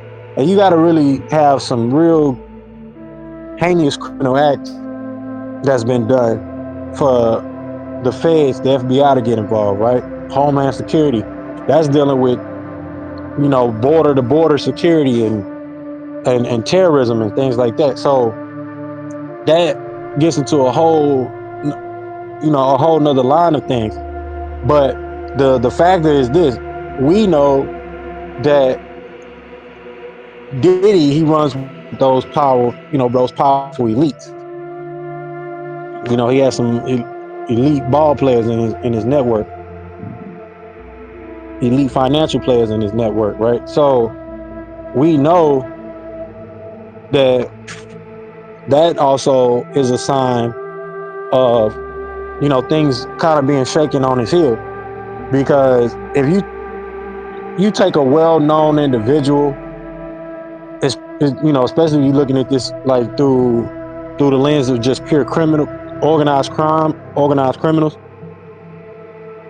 when you take out one of the big bosses or the mafia bosses, you can look at how things happened in the past, in the 1930s, 1940s, with Chicago and the mafias and things like that, how they were also politically involved.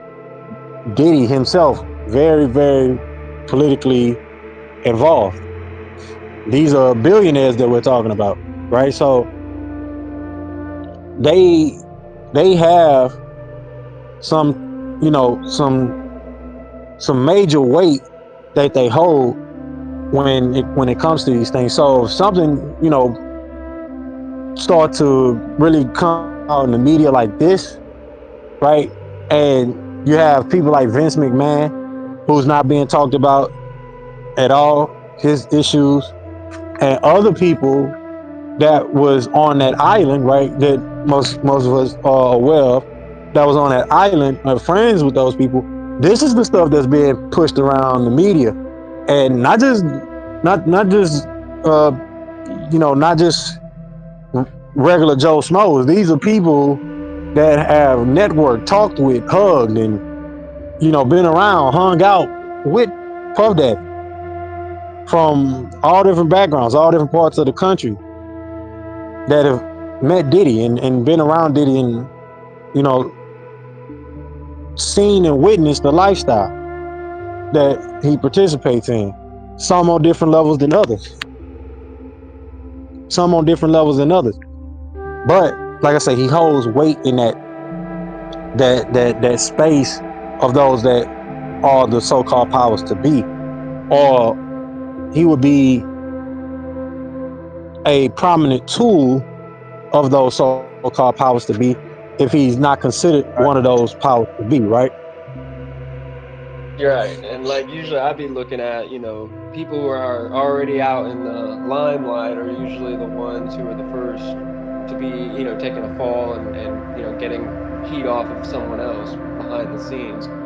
And I'm not even here to like go after or be upset at like anybody who's developed, based on things progressing prior to the internet in a bird's eye view. I mean, people don't know what they don't know. And, talking about the mafias from the 30s, a lot of those organizations had family-based rules. I mean, there was a whole bunch of like sets of agreements and strict, methodologies to the way that, organized crime worked in and of itself, no different than the police have their organization and rules and sectors.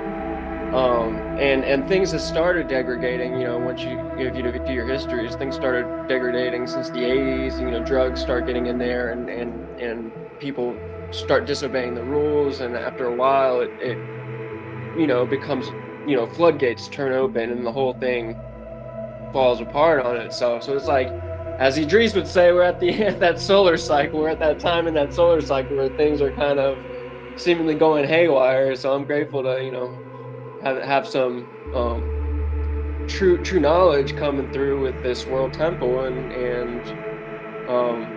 maybe get some lights flickering in people to why change is already here. I think moving things forward on the topic of discussion also.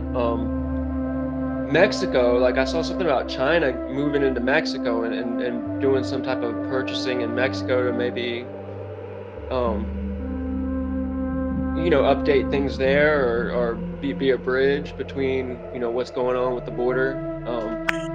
That might tie into what we're communicating on.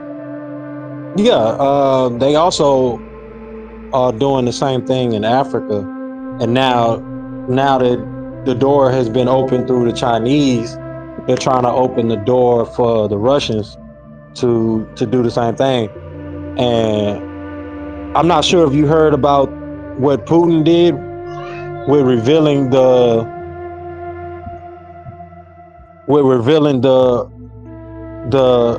true identity of Jesus. I'm not sure if you heard about that. I didn't know. Yeah, Historical, right? yeah, historical records of the true identity of Jesus, and he he sent some threats a couple weeks ago, and no, I was about I think this is a couple months back now, and now he, like, just a couple weeks ago, he ended up revealing the image and the pictures, and I guess whatever was in this vault or hidden vault or whatever, he revealed some of those pictures. So that is kind of leading into the discussion of him doing the same thing that you mentioned about China doing in Mexico. And I think this is all a push for, behind BRICS, the whole BRICS nations thing as well too.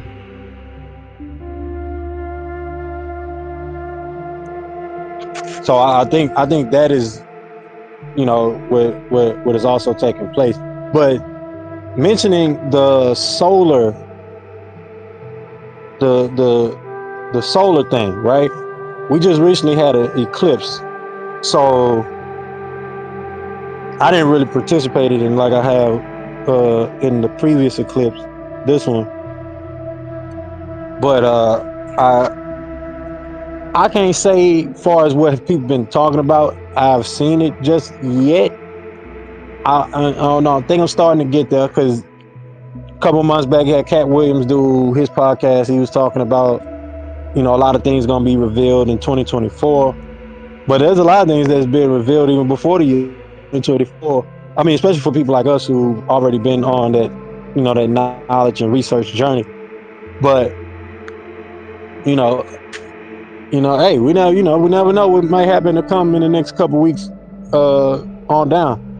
You might have, more things go crazy. Like I said, it's gonna be a crazy election, so you're gonna have that, of course. And then, the solar eclipse that recently happened. There's mentions of how, that's a marker in time about the great change that's coming forward, and there's going to be a lot of changes that takes place after this eclipse, and drastic changes. We're talking, pick up in the polar shifting, the polar shift, the polar shifts, changes in government structure and power, government powers changing. So we gonna see. I don't know. What you think about that?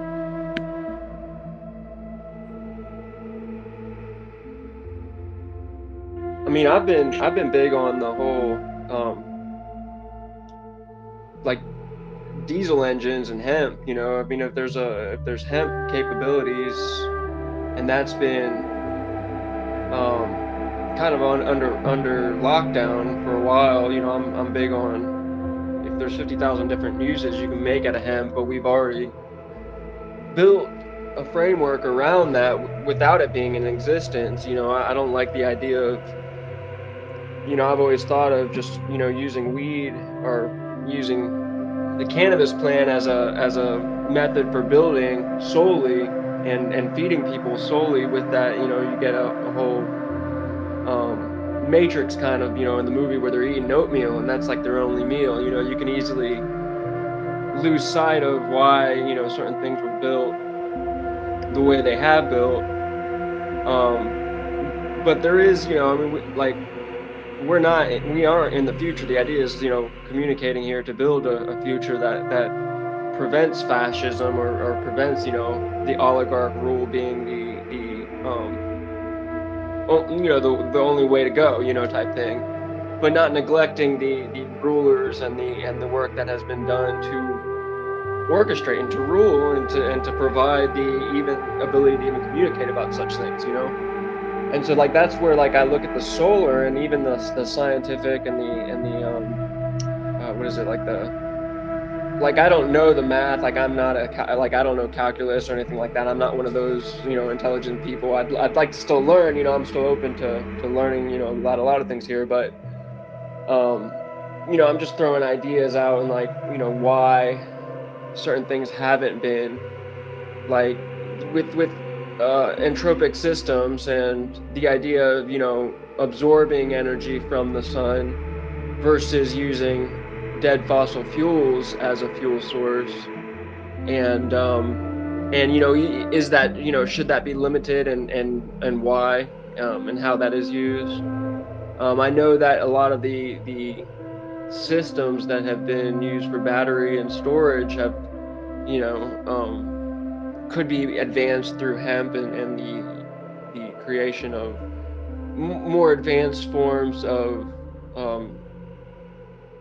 devices through the use of hemp. But I don't know necessarily, like they're building, like locally I heard they're building like a solar farm, and I know in China they're pretty big on those solar farms, but that doesn't mean that there's much going on with that land other than building like these machine-based devices to absorb sunlight and convert that into energy. When would it be possible to rethink the idea and boost those up 20-30 feet, and then having hemp growing beneath it? Is there better ways to double think what we're doing rather than just like going one direction based on a bricks kind of mentality? And I think that's why I'm a little bit apprehensive about the bricks, because real quick things can get locked down now that you do have CCTV and you do have it to where people can, we were talking about, I think last 3 weeks ago, or whenever we had the last World Temple session, about people bowing down to AI and giving over a sense of their powers to a machine that is able to observe information on a global level. But I don't know, that's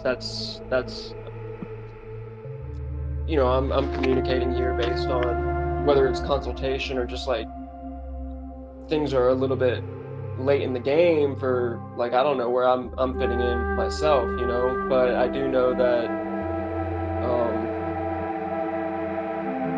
I made decisions a long time ago based on being aware of megalomania, or like, you know, people having the ability to rise up within the private sectors to have a lot of control, or even in the governmental sectors to have a lot of control through little devices without needing much to do so.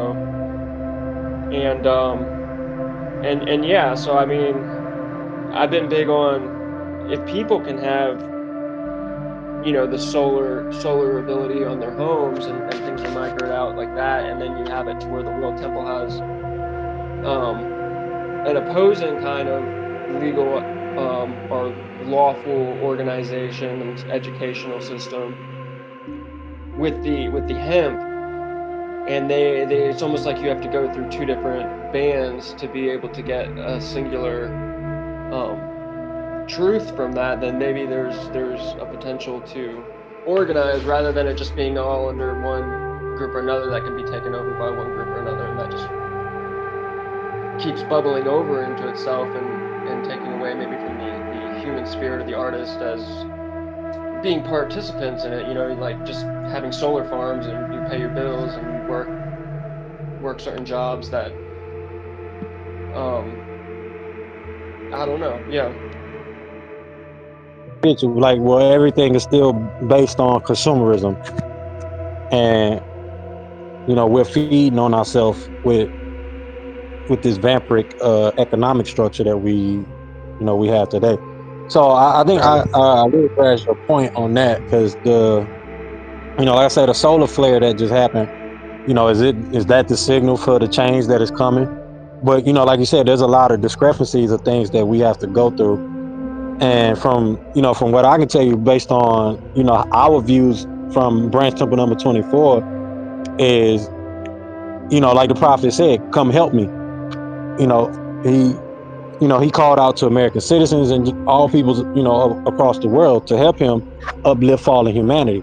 So that's not necessarily going to be one entity. That's going to take the assistance of different entities around the world and organizations that are different than your typical H O WHO, your WEF, your World Economic Forum, your United Nations and things like that. It's really going to take an effort and conglomeration of just different organizations, but people whose and more specifically people whose mindset are or mind's eye are really focused on creating that global unity, and not in a sense of just reinventing perverted capitalism, right? Because that's essentially what it can lead to, as you mentioned, just the same perverted structure of capitalism, where people just work, and there's no room for inspiration, no room for enjoying life, no room for really getting into the creative. And that's going to be a transition. That's going to be a transition too for our people to really have to bear through, because switching from a laborers based society to a creative artistic based society is going to be a whole different monster to deal with. And Right. I said it's going to be some things to bear with that, because going from having to get up labor 9 to 5, and we actually have the technologies to create these things, that's going to have to be done by the work on a whole global level. That's going to have to be done by the work of people that can come together and really make a economic effect, not just political but economic. So it's going it's going to take for us to really implement meritocracy, because like I said, like I said before, we talked about this before. There's some things that could kind of be refined, right, when it comes to these principles, these political science principles, or science, principles of political science. meritocracy being number one, right? We can on one hand say we don't need a meritocracy system, but then again on the other, you have to stand behind what it is that you believe. Hello, you have to stand behind what it is that you believe, right? Or if somebody hit you, or come in and break in your house, you're still going to want police or some type of security. So we can't just have full out anarchism, right? And at the Due same process. time, right? Exactly. And at the same time, we also can't have full out totalitarianism, right? So was just total absolute control of a prison state, and we are that chattel of that prison state. So this is why the conversation has to be abroad. I mean, and the thing is, you got to understand, Jonathan. Essentially, like we talked about last 2 weeks, no, 3 weeks ago, I think, or about a month ago, is all of us is a voice or a pen in this matter, right? And I've done some penmanship, right, and I didn't done some orientation. And I'm saying that to say is we all are instruments in making this thing happen. You know what I'm saying? Now, what type of instrument you are in this, that's on you, right? But you do have those divine gifts and natural talents that you were already given. So that helps you, find your placement within this whole scope of things. Not just with the mission that we have to uplift fallen humanity, and bring on this kingdom-based government and building, but uh, you know, your mark that you want to leave on the world as well. Because every member in the Moorish Science Temple of America, they're instrumental to the divine and national movement. Now, whether they decide or even know how to be, you know, a useful force or utilizing force and utilize their own merit, because that's where the merit things come in. Especially like when you're talking about doing things in the private sector, there's gonna have to be a real strong stance coming from us, and an aura of seriousness and that essence of you know no BSing. No, we not BSing around. That essence of accomplishment. We're gonna get this done, and we do that by as we talked in the banking series, as we closed out on that last week, or 2 weeks ago.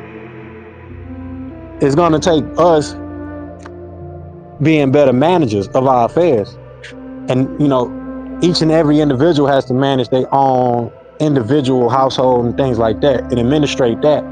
So understanding administration from that standpoint, because I closed out the banking series last week with talking about administration and us being administrators of our own affairs, the administration procedure, why that's important, understanding consumerism, why that's important, so we won't get caught up in these other crazy theories and movements, and we can stand on the principles of the divine and national movement.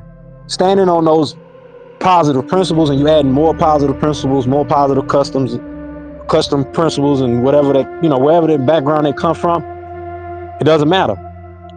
Like I said, if you want to be instrumental by voice, you want to be instrumental by pen, that's solely up to you as an individual. But understanding that key point first is that you are instrumental. You are an instrument of change. You are an instrument of growth. That's all you really, have to understand for, your position. Like I mentioned, we are a sovereign theocratic government, right? So we're all on this divine mission. So you just understand that, me as an individual, you know, I'm a building block, right? In the divine pyramid, right? Or the divine temple. either or.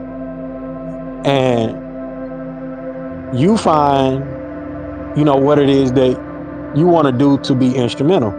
And like I said, it can be voice, it can be, either or. And that could be just something as simple as showing up here every week and making contributions and, giving your thought processes on, what's taking place, research, and for those that are interested, in what me and Jonathan is talking about, Brother Jonathan, some may want to be council members.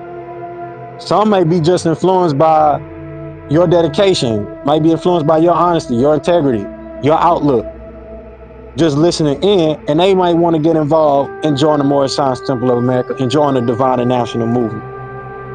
And this is why we have to really clean up the rhetoric, as I've been mentioning, because we closing the doors to a lot of people that would be open to the movement if we didn't tunnel the movement with rhetoric that pushes people away, right? If we didn't communicate in a way that really pushes people away, we can really have a bigger scope and bigger focus and not be so tunnel vision when it comes to uplifting fallen humanity.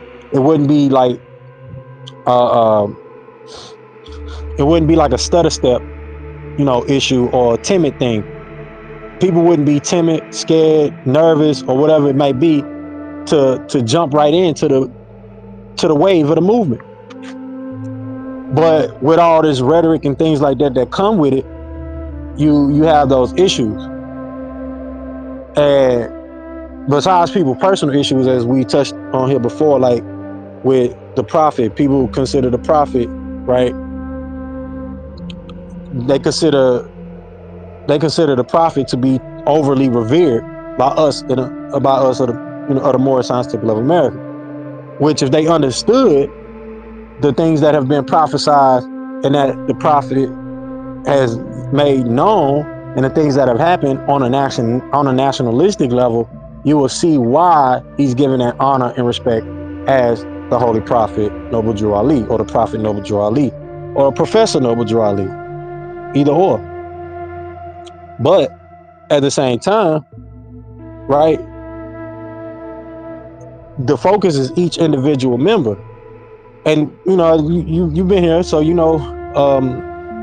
what our points of reference is when it comes to touching on our people, the congregation itself, with our focus being on the members itself. And that's creating this aesthetic environment so they can communicate, right? And they can, feel welcome and openly communicate, ask the questions that they want to ask, and get the real information, the real fundamental information that they need to get, so they won't get caught up in, these things. Some people come to us and they still get caught up in these things, right? So we can't stop regression, but we can fuel progression, if you get what I'm saying. If y'all follow what I'm saying. We can't stop. I don't mind using my voice over using the pen, because, using the voice is where I feel like people are at. I'd have a higher chance of being able to reach someone who might maybe change their heart towards things. Like, I can't change the past. I can't change, what the Moors represented back in the, early days versus what it could be, heading into the future. But I do know that communicating and having a place to communicate, and knowing that there potentially, could be ears that could have a change of heart towards even writing for themselves. If they're an introvert, having it to where you can start organizing your thoughts on your own, and you don't even have to represent, this movement or that movement at once, but over time, as you learn, you may want to, you may want to fit into this group or that group. And having those types of individual kinds of organizations that have been cut out, and the cream of the crop ideally will create the future that we're looking at, and true peace. True peace. Yeah, and I mean, and that's also another conversation we're gonna have during this series, because we're gonna be talking about sovereignty and things like that. And that's one of the questions that do come up. If we're Moorish people, right, of all shades and colors, then how are we not already Moors, just like we're already, Negro, so-called black and color, right?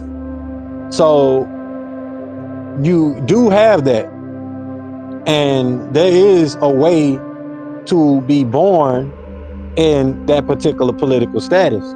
Same way you're born in the American political status. But what people don't realize when they're looking at things from the lens of an adult, you're gonna miss a lot of things if you don't actually retrospect. So when you're born, there's a lot of things, that ceremonial things that happen when you're born, and many people forget that. Now, this is why I say you get caught up in those other people's theories that that kind of take you way out of pocket. But even the sense of what they're touching on and pointing towards is the key to everything. Because if it wasn't infiltrating people's mind with this one man island thing, right, we could really get a better understanding of the fact that everyone is born through a ceremonial process, and your citizenship, whatever you want to refer to it as, right, is put on record for the record through your parents who already had that political status and tied them into that already. So it's the same thing for Moorish people. Same exact thing. This is what coming in on Fridays is about, and what we talk about through our holy instructions, which we won't be able to read for the next couple weeks on until we get the school back going. But the process is pretty much the same thing as when a baby is born in a country, in a nation, or jurisdiction, local jurisdiction, state, whatever, right? They automatically inherit that person that they're a parent to political status. So if more people would actually make the political status change and put it on record that they are Moorish people and they are members of the temple, which has the jurisdiction. So this still has to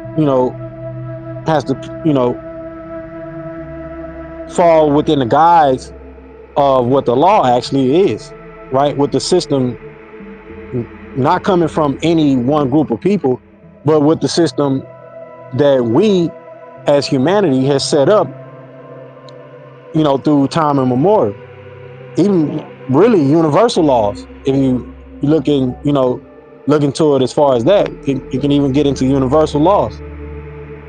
So this is why we touch on things going not just biblical, but going all the way back to the stars through the operation of nature itself. Because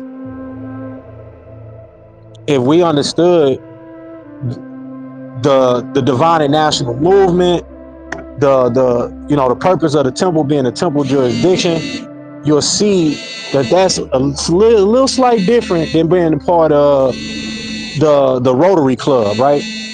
Which we do have Rotary elements, but we are still a governmental body. We still have the fraternal order within the the temple as well, and that's different. Like I said, than joining the Boy Scouts, and a little different. So those things do come up, right? But it'll be much better handled if we as a people understood the power of the political status, versus in regard to your social status or your financial status, whatever social organization or group, community structure, community group you're part of, you know, you can join and leave those as you please, right? But, same thing with your political status, but the difference with joining and leaving a political status is you have the risk factor of becoming stateless and becoming, a refugee and treated as a stateless person, treated as a refugee person, and or second class, first class, third class citizen, as we talked about during the banking series. So that's why that has to be given clarity. And that's why I say, as far as your position in that portion, as we went over in the banking series, we as Moorish people, whether you consider mulatto, right, or in any shade of what they consider to be, so-called Negro black and colored, in any shade of that, even down to aboriginals and hybrids and mixed, whatever. And we mentioned how everyone comes out of Africa, so technically everyone has more blood in them, if that's the case scientifically, without getting into the extrapolated theories or whatever. The fact that remains is, us globally as a people, we are Moorish people, but you have the political administration of the temple that acknowledges that status. Same way with America and the city hall, whether it's your local city hall, your state city hall, or your state your state legislator, all that good stuff. Same thing. Or state capital. I'm sorry, your state capital, your national capital, whichever it is, they still are acknowledging and have to be the political administrative body that acknowledges that you're not stateless, that you're not a refugee, not just in this country, but as a global member of humanity. Because you don't want to go into another country and get treated like a stateless person or refugee person, because they could do anything to you and you have no political representation, no political assistance, things like that. So that's why understanding those points is important. But like I said, the question does come up, and us, it's on us. It's on the responsibility is on us as members of the Moorish Science Temple of America to let that be known, and the importance, the dire importance of those particulars, and why they're important like they are. And we're gonna get into that within this series of setting the record straight. We're gonna get into that real heavy, and we're gonna continue to walk through that. If there's any last things you want to touch on, we're gonna move into our weekly reading of El's Holy Quran, and then we're gonna close it out with our mandatory literature for tonight, because I don't want to keep us Islam. I think that's good for yeah, this communications. I'll do my best to show up on time next one. So peace. Thank you. No problem, Islam. I mean, you always here, so you like I say, you always here more than most people. So especially the people that do have an official, have an official appointment, but they don't show up. So just that alone, like I say, it shows that you're instrumental, not just to the so-called organization, but the divine purpose, the divine mission that's at hand, that transcends so-called shade of pigment. You get what I'm saying? And understanding that we're all connected, that's a whole nother thing. So we're gonna jump into this next portion here. Just give me a second, and we can jump into our weekly reading, and we're gonna get started.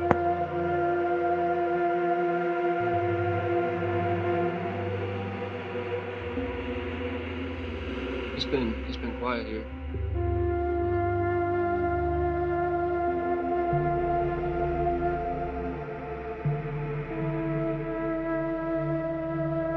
Islam, my bad.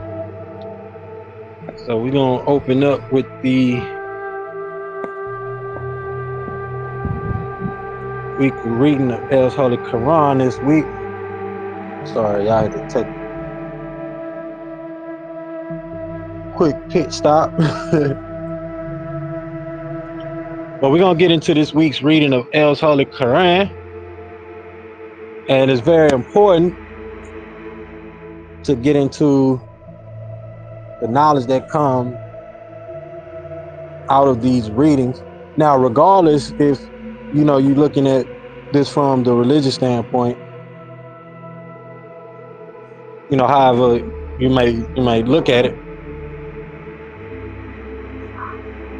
it's definitely important that we still resonate with the original message of the Holy Quran,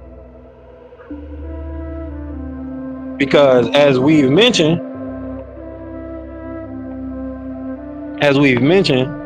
the information that's being channeled to Muhammad is information that is circulated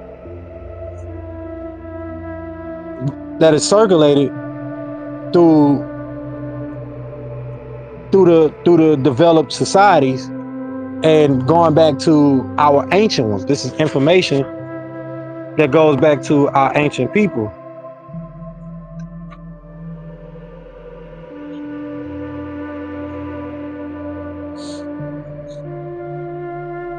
And one thing I do want to point out as we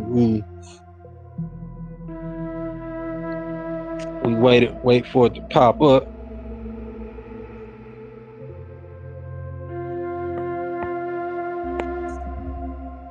One thing I do want to mention is that we have to understand that there's a multicultural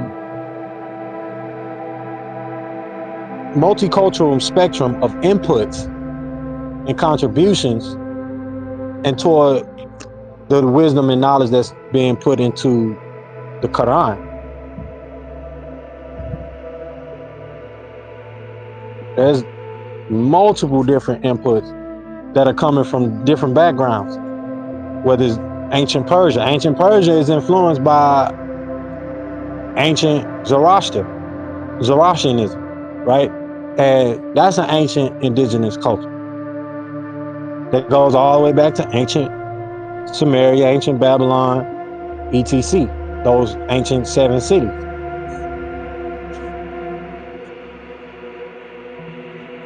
And that's one of the takeaways that we also offer here too as well.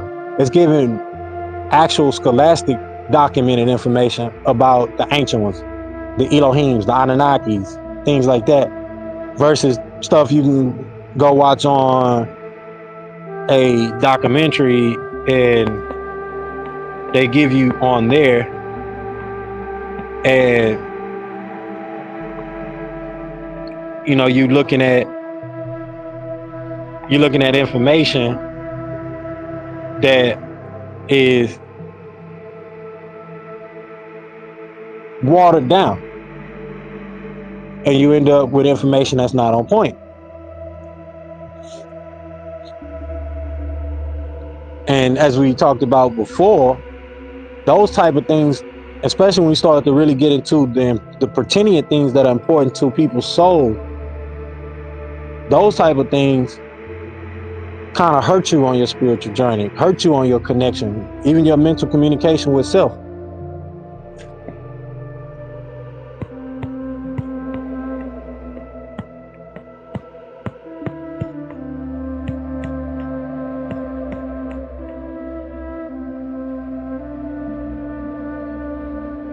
So we're gonna get into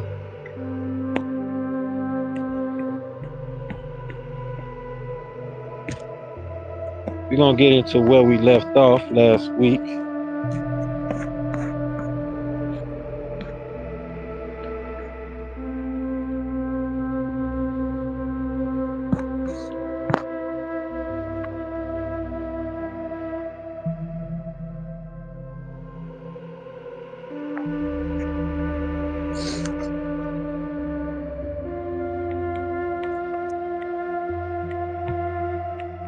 From El's Holy Quran. Now, I want to make sure we are on the right page here.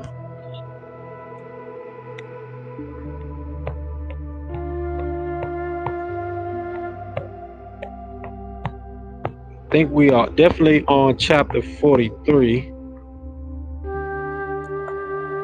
but I want to be for sure that we are on chapter 43.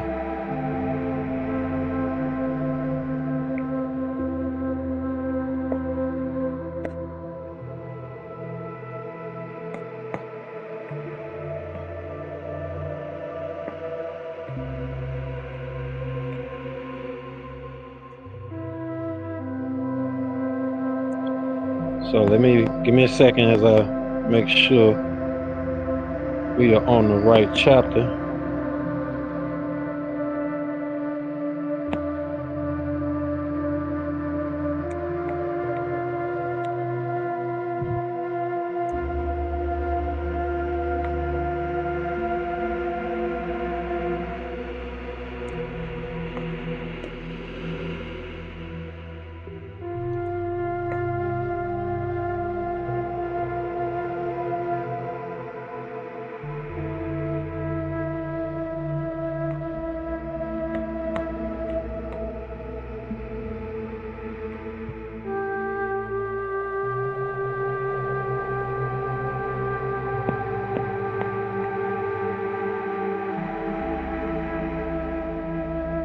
So, if I'm not mistaken,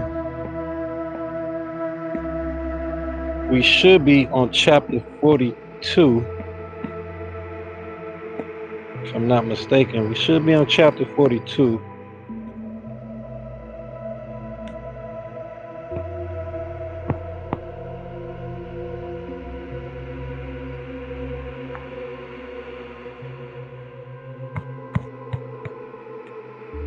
I didn't check before we got started here.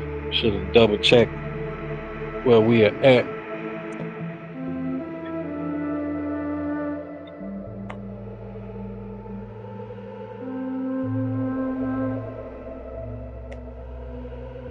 So we're gonna kick off chapter 42. If we on the wrong chapter, I'll make sure we get our position right next week. But I am gonna read from chapter 42, which was revealed in the year 616 through the year 617. And chapter 42 is called Al-Furqan, which means the differentiation. And they changed this from 42 to 25. I do remember going over this part. I do remember that. I'm not sure if we actually read it. I do remember reading this though. I'm not sure if it was 3 weeks ago or 4 weeks ago, a month ago when we did the last sermon. Nonetheless, we're gonna kick it off. We begin all prayers and thinking by using the source, Allah, the Rahman, who is the most merciful. So the commentary starts out saying, blessed is Allah who sent down Farkun. He has not taken a walad. Concealers of the fact say that Muhammad invented the Qur'an. They only produce false claims or say it is fables of the Elohim or Danir. So ayat 1, Surah 42 states, blessed is he not us, who sent down the Furqan, differentiation, the Qur'an, Allah, upon his slave, Muhammad, to be a warning, Lil Alamin, to the known worlds. To him not us, belonged the Mulk, rulership of the skies and the planet Tiamat, Earth. And he not we, has not taken a walad, paternal son. There doesn't exist for him any shirk, associating partner in the rulership. And it is he it is who created and measured everything with an accurate measurement. And have taken besides the source, Allah's sources that didn't create anything. They themselves, the Allahs, were created. And they possess for themselves benefit or harm which may come upon them. They don't control death, nor life, nor the raising after death, such as the Anunnaki Elohim do. And those who are concealers of the facts say, surely the Quran is nothing but a lie, which he, Muhammad, invented, and he had help in it from other kindred. So indeed, they have only produced unjustness and false claims.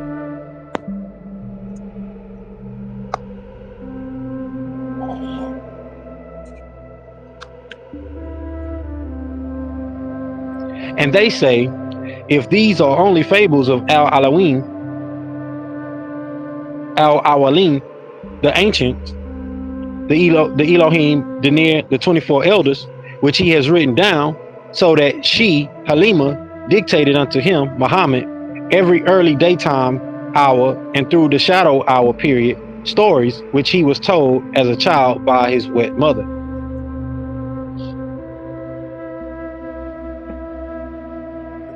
So we're going to read his next tafsir states, the source, Allah has sent the Qur'an down.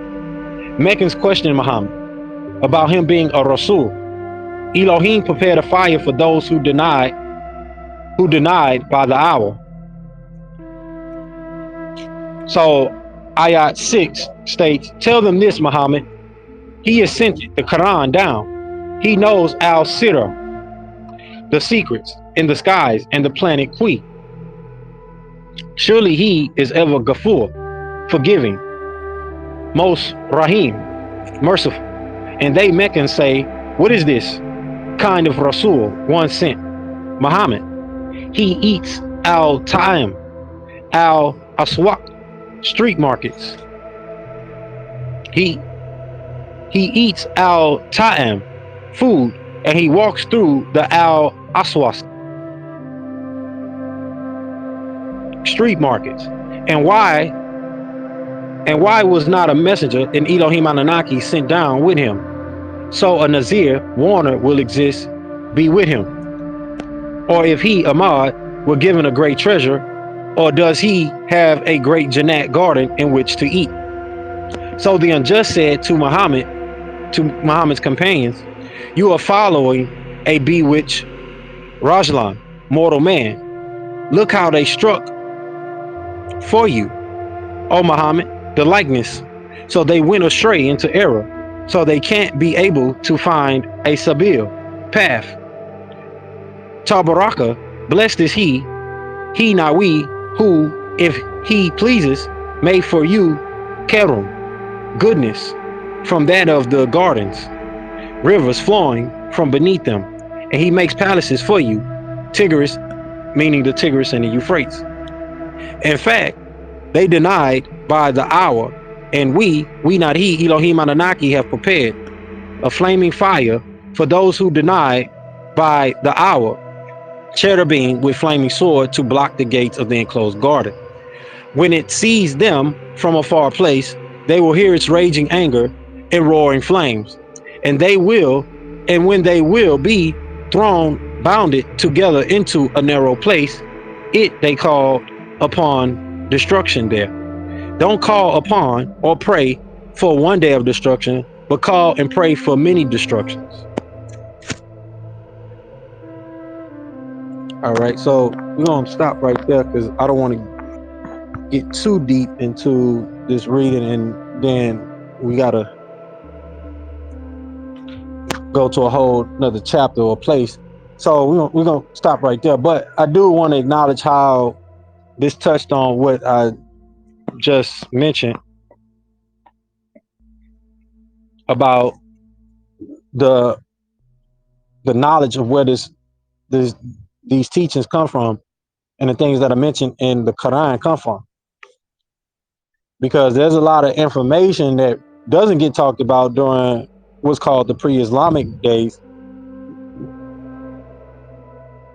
And we're gonna get into that as we continue to go through this chapter of reading. But the pre-Islamic days that led up to the Prophet Muhammad being chosen as a prophet, and how when it states in the Quran, the devils planned a plan and then Allah had his plan. So the whole time the Prophet Muhammad was being set up to be a leader and a prophet of this new Orthodox religion called Islam by the Vatican, the prophet is stating that it is the plan of the Most High, because this knowledge that the prophet is conveying, it mentions consecutively in the Holy Quran, that This is coming from the teachings from before. So the prophet had to be very familiar with the Torah and these other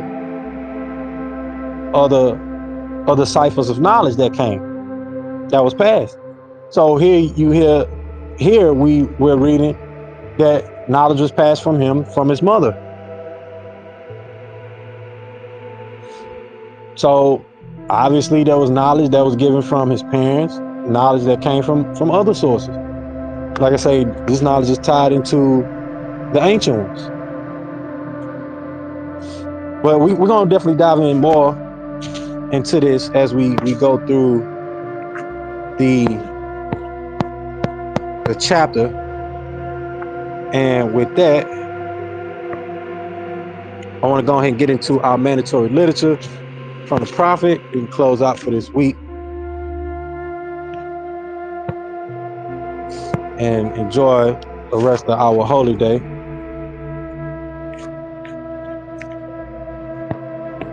And I will be uploading this week's Kupa to YouTube soon as we've finished here, so you all can enjoy listening to the playback and the message that came through for us today. And with that, we're going to get into the warning from the prophet to all Muslims and peacemakers that is to be read in every temple meeting and temple service. The prophet said, I hereby inform all members that they must end all radical speeches while at work, in their homes, or on the streets. We are for peace and not destruction. Stop flashing your card at Europeans. It causes confusion. Remember, your card is for your salvation. Failure to obey these orders will be a severe consequence. We are for love, truth, peace, freedom, and justice. And when these principles are violated, justice must then take its course. Any member or group of members who hold malicious feelings toward the temple or the prophet or violate the divine covenant of the Moorish movement will receive their reward from Allah for their unjust deeds. All true Moors will and must obey the laws laid down to them by their prophet. If they lose confidence in their prophet, they should turn in their card and button, cease wearing their turban and fez, and return to the state where I, the prophet, found you. This is a holy and divine movement founded by the prophet noble Ali, and if the prophet is not right, the temple is not right. The prophet therefore is sending out the divine plea to all Moorish Americans that they do their part in protecting their prophet and the temple. This is an everlasting movement founded by the prophet through the will of Allah to redeem his people from their sinful ways. True peace. Noble Ali. So this is something that's carrying on. This is something that will be carried on.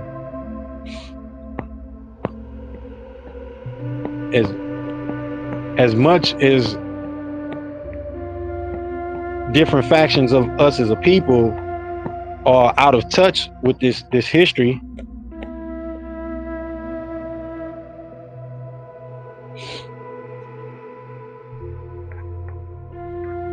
you're still going to have those that carry on the truth of who we are.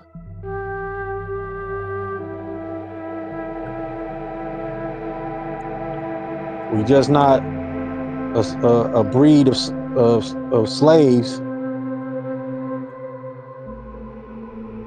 chattel, and bonded people. We have a very rich and vast history and major contributions from all different genres of life to society, world history, etc. So we have a job to do carrying on that divine purpose, aligning our people with the political status of that divine purpose. So with that, we're going to get into this last message that's to be proclaimed by the temple in every temple meeting and service. Islam. The prophet say, I'm glad to know that I have a few faithful Moors among you all, and I desire for them to know the truth and the divine truth. There's a host of jealousy about me in the movement, now by the same people of our side of the nation that claim that I was only a joke and unreal. But now, since they have found out from the government officials and the nations of the earth that this is the only sole foundation that all Asiatics must depend upon for their earthly salvation as American citizens, they are working every scheme that they can to disqualify me, so they may take charge of the situation. I have notified all these things to you long ago in the past. It is through the faithful Moors that attribute to the movement and uplifting funds, the ones that paid their divine respect to me and the movement. will be remembered. That is why I'm calling upon all faithful Moors to increase their faithfulness to me, your prophet and your divine Moorish movement. I need finance and I need it badly. Never before have I needed finance so badly as I do at present, so I can serve aside the discord that is facing the nation. It all comes through jealousy because of my fame and nobility. The nations of the world will not recognize the movement without me, the prophet, being head. It has been proven by my works, which I have performed in the past few years. Prophet, Noble Drew Ali. And the prophet had some infiltration that he dealt with. All the leaders who came to make an impact, especially for Moorish people, have been infiltrated, spied on, investigated, which they should be looked into, rightfully so, but not with a malicious intent. And with that, we're going to close out for this week with our Moorish prayer. I don't know if you got any last contributions, Noble Jonathan. If you do, go ahead and Just chime in before we wanted to close. touch on a couple things. Just the time that we're in, like, and with the technologies, it ain't gonna be the same as it was. But if you look back 100 years ago, the Great Depression happened in 1929, and we also had Prohibition that started happening in the 1920s. And with CCTV and the technologies, there's a sense of freedom that people do have, to be able to have a little bit of self-control with the moderation, and at the same time, there is a level of, the switches can be switched off, and it won't necessarily come back, and people can't necessarily fight like they did back in the day to get it back. So we are in some edgy times, so to speak. So just kind of putting the word out there, the call, that being involved, addressing things, straightforward, walking in that light. I'm doing my best to walk in the light, and not be afraid, and just get the word out. Just want to call to arms, but not necessarily for fighting, but for peace. Yeah. That's right. I'm definitely with you. I'm definitely with you. Feel free to reach out to me, bro. During the week, I know we got one. I know one thing that we got in mind is doing the podcast or just the different content on YouTube, and y'all should check out Brother Jonathan's page on YouTube. And I'm pretty sure he's working on some things on his end that can be delivered to the peoples, especially the people that's tuning in and listening to us here every Friday, checking out our sermons and content that's on YouTube or whatever platform you may be coming from. We got people that that are in our Facebook groups and different other groups that we have. So with that, check out Brother Jonathan. Like I said, feel free to reach out to me, bro, so we can drop that exclusive content and just create, be creative, create some stuff, put the knowledge out there, do the work, But y'all tune in. We'll be here next week. So y'all know how it go. All rise, facing the east, feet at a 45-degree angle, 2 fingers up, 5 fingers up. Allah, the Father of the universe, the Father of love, truth, peace, freedom, and justice. Allah is my protector, my guide, and my salvation, by night and by day, through his holy prophet, Drew Ali. Amen. And with that, y'all, we gonna call it a night. Happy holy day, y'all. Appreciate you, Brother Jonathan, for hanging in there with me. And tap in with my page, the temple page, like, share, subscribe, and join Brother Jonathan on his page. I'm gonna see if he'll put it in the Telegram, or I may tag his page in the comments of this lecture. That way y'all could check out Brother Jonathan page.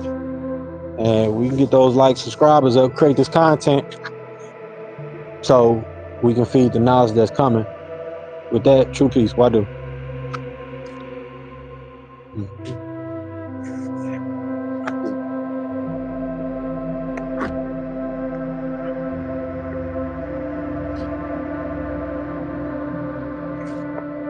True peace. True peace.